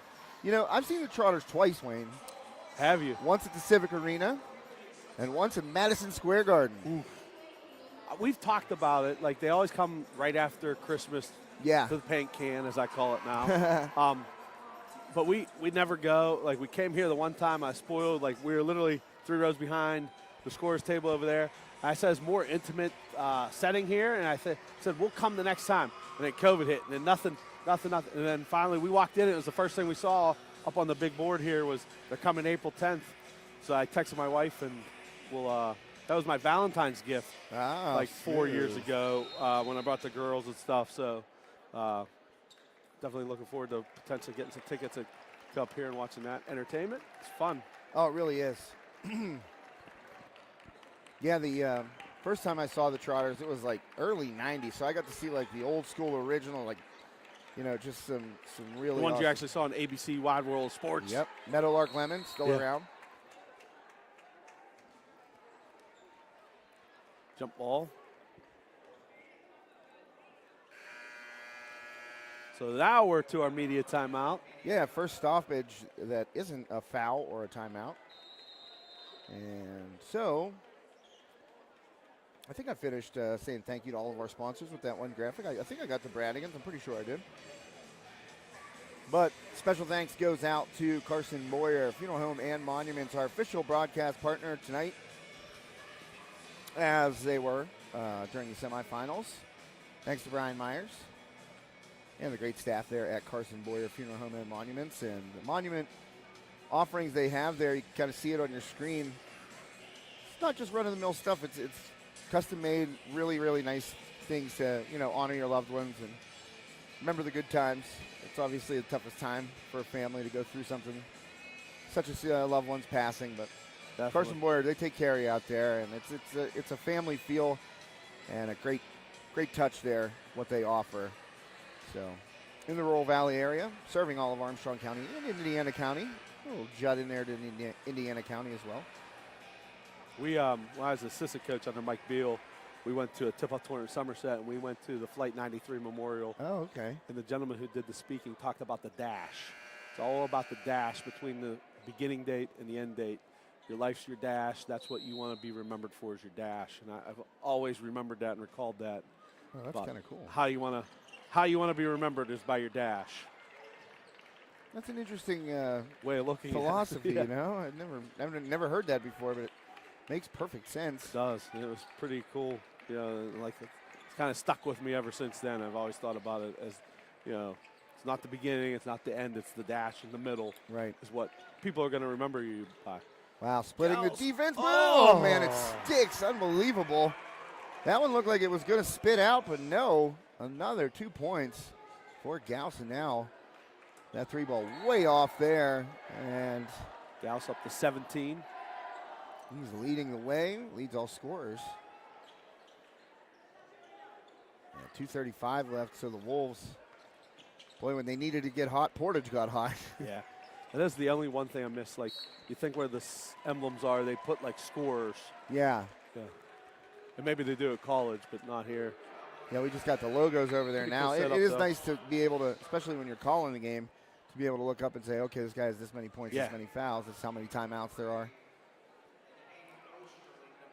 Sometimes I'll miss a bucket because, like you said, you look down to do something, and then like, who scored? And when you're doing the game by yourself, it's hard. Like, there's nobody to ask, you know, the partner. You're not asking your partner because there is no partner sometimes. I do get lucky. I have the guys and girls 90% of the time with me. I was going to say, Doing it. man, nice Nice lay-in play. by Leo again. He's up to 15. Well, that scoring distribution is Rogers. Tough shot there. He's short. No good. Klanowski got boxed out there by Leo, and Leo a little clap there afterwards. Got physical and got that board away from Klanowski. So 2 minutes remaining. And Portage, the thorn in the Wolves' side once again in a big game. That District 6 championship game we did a few years back. Wow. I was going to say if he hit that. The Mustang student section would have been erupting. Yeah. So this will be West Shamokin's 5th loss. 2 of them to Portage. 1 to River Valley, right? Yep. Ooh, Rogers nails a three. That triple makes it a 12-point game. Gives him 13 on the night. Hard-earned 13 tonight for BR. The jumper just wasn't falling.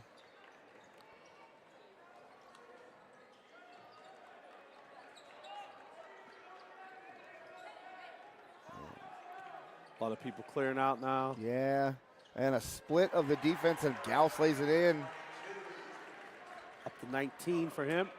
Well, this is not the time of game you want to trade buckets. No. Under 1 minute, and that's going to roll a little behind the back there by Cargo. It always was nice to be able to throw a pass like that. Once in a while, I'd do it by accident, you know? Right. Like on a full run and be able to lead somebody with a behind the back bounce pass as a timeout is called, full timeout. And Portage calls that timeout with 43.6 seconds remaining.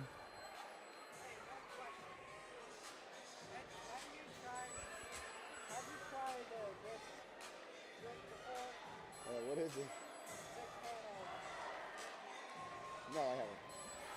I'm being asked by the young man filming the Portage game here, well, doing the Portage film, if I've ever tried this drink, and it's just a plain can. I don't know. I'm kind of scared to know what's inside of it. I said, what is it? And he started to explain it, but I have headphones on, so I couldn't really hear.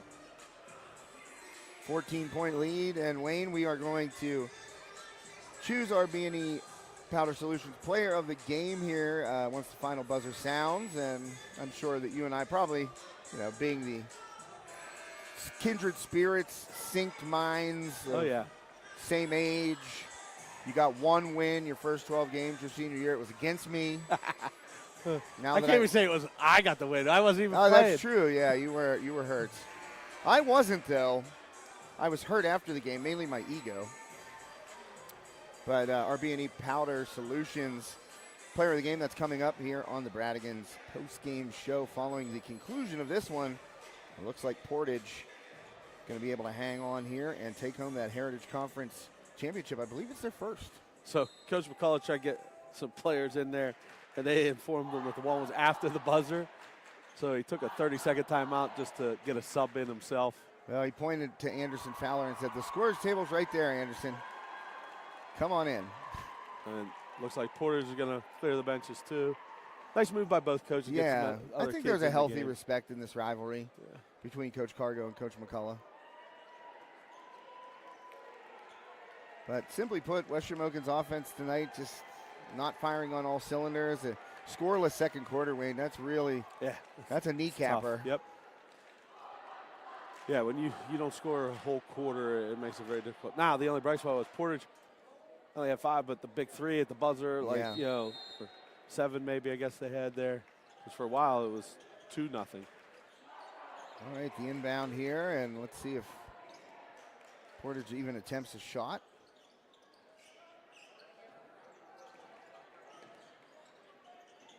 Oh, Fowler, quick hands right there. Sophomore Anderson Fowler in the game. Teagan kick for Portage. Oh, and forcing a turnover.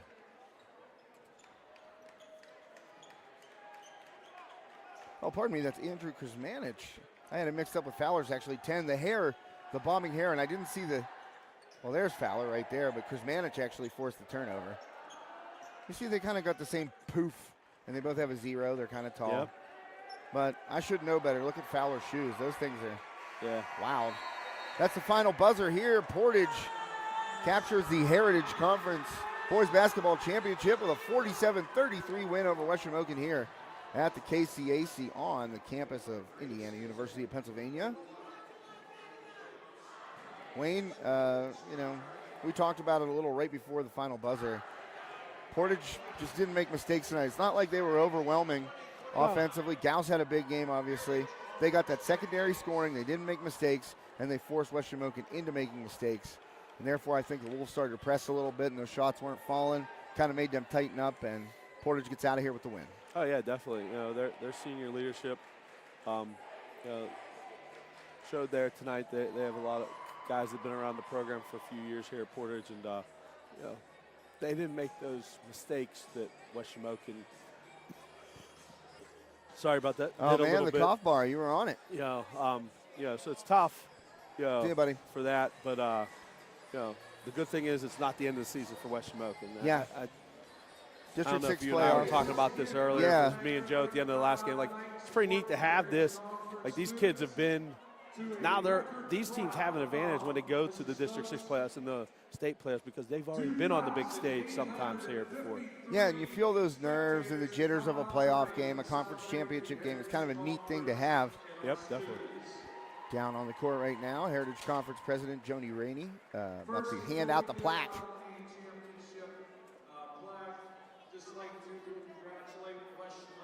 We'll wait for Mr. Rainey to give the presentation, and then we will select our B&E Powder Solutions player of the game. I mean, we could tell him who it is right now. Who did you got, Wayne?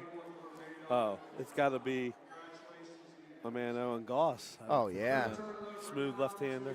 And you know what? He had big buckets, and they were in points where West Shamokin was starting to claw back into this game, and he had those daggers, that really, you fight back, you get within 4, 5, 6 points, and then Gauss just comes down, hits a fall away, or splits the defense and gets a layup, and it's just kind of a backbreaker and a morale, killer right there. Oh yeah, 100%.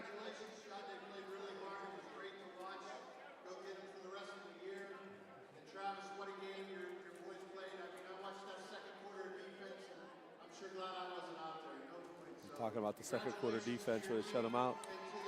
Yeah, man, it's a combination of things. Like West Shamokin wasn't hitting their shots, but you got to give credit to the defense of Portage for that second quarter. And the other thing was not only were they playing good defense, they rebounded West Shamokin's misses.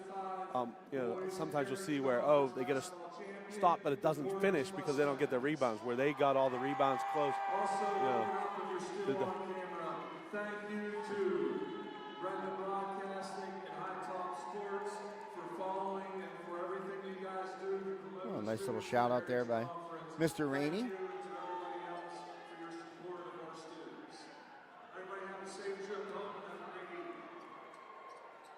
Well, the Mustangs come out. We get their photo taken, and different. Not we sure were, if I like it or not. When we were growing up, the station wagons and the Jeep Grand Wagoneers, they would have that wood paneling on the side. I think that was like everywhere. Like everybody's basement had that wood paneling. Oh yeah, 100%. Mine did. My bedroom actually had it. Oh, mine did too. I think it was like a standard. It was like, nowadays you got 9 million choices for everything. Yep, definitely. Hey, you can get this type of flooring or this type of walls. Back in the day, I finish, feel like you had finish. like 3. Yeah. It was like you could get the fake marble. There's yellow. There's 42 shades of yellow, Yeah. green, orange. Not just orange, green, yellow. Yeah. There's like literally multiple shades of every color too now that you can pick from, fluorescent and all that stuff. But like I said, pretty cool moment here. For my first experience here, Yeah. I think the Heritage does it pretty well. An awesome environment that they provide for their student athletes. The teams here and good crowd. Really good nice crowd. location, kind of in the middle of everything. Great venue, obviously helps draw some local people as well to see the facility and that stuff. So pretty awesome to see that as well. Well, one final check-in on the Nicola Ann fan cam right here. You can see the Mustangs celebrating with their classmates right there. Pretty cool scene. Got to be fun to do. Never experienced it. But it's got to be fun for those guys. And I'll tell you what, this Portage program, they're just impressive every time I see them. It doesn't matter what year it is. It doesn't matter what guys they lose. It's like Deer Lakes, they don't rebuild, they reload. And that's Must what be Portage the color. is. Yeah, it must be the green. All right, well, that's going to do it for Wayne Greiser and myself, Josh Schreckengoss. Thanks for tuning in this evening for the Heritage Conference Boys and Girls Basketball Championships, River Valley and Portage. River Valley on the ladies' side. Portage now just finishing off the West Shamokin Wolves here in the boys' championship game. And once again, thanks to all of our fantastic sponsors this evening. Everyone who made this broadcast possible. And thanks to you, Wayne. And thanks to the Greiser girls. And Lakin's got her high top shirt on. She Hopefully looks awesome. wore hers this week and it was dirty, so I couldn't wash it. Oh, man, Oakley. And we're back on the call Monday. We'll be at the last Freeport home game against Hampton. Sweet. So that's right. Yeah. Is Armstrong at home Monday? I think they're on the road, actually. I think they're at Valley. Okay. Kiski at home? Kiski, no, they canceled that game. It was supposed to be against Highlands, I think, but they canceled it. Okay. So might Maybe just I'll be see you guys. Freeport. Maybe I'll see you or Joe, one of you guys, Yeah, for sure, down definitely. there Monday. Well, thanks to Wayne, thanks to the Greiser girls, and thanks to all you out there for tuning in tonight. Recapping the final score once more: Portage 47, West Shamokin 33. Portage Heritage Conference champions. For the entire High Top Sports Network team, my name is Josh Reckengost. Have a great weekend. Stay safe and be well.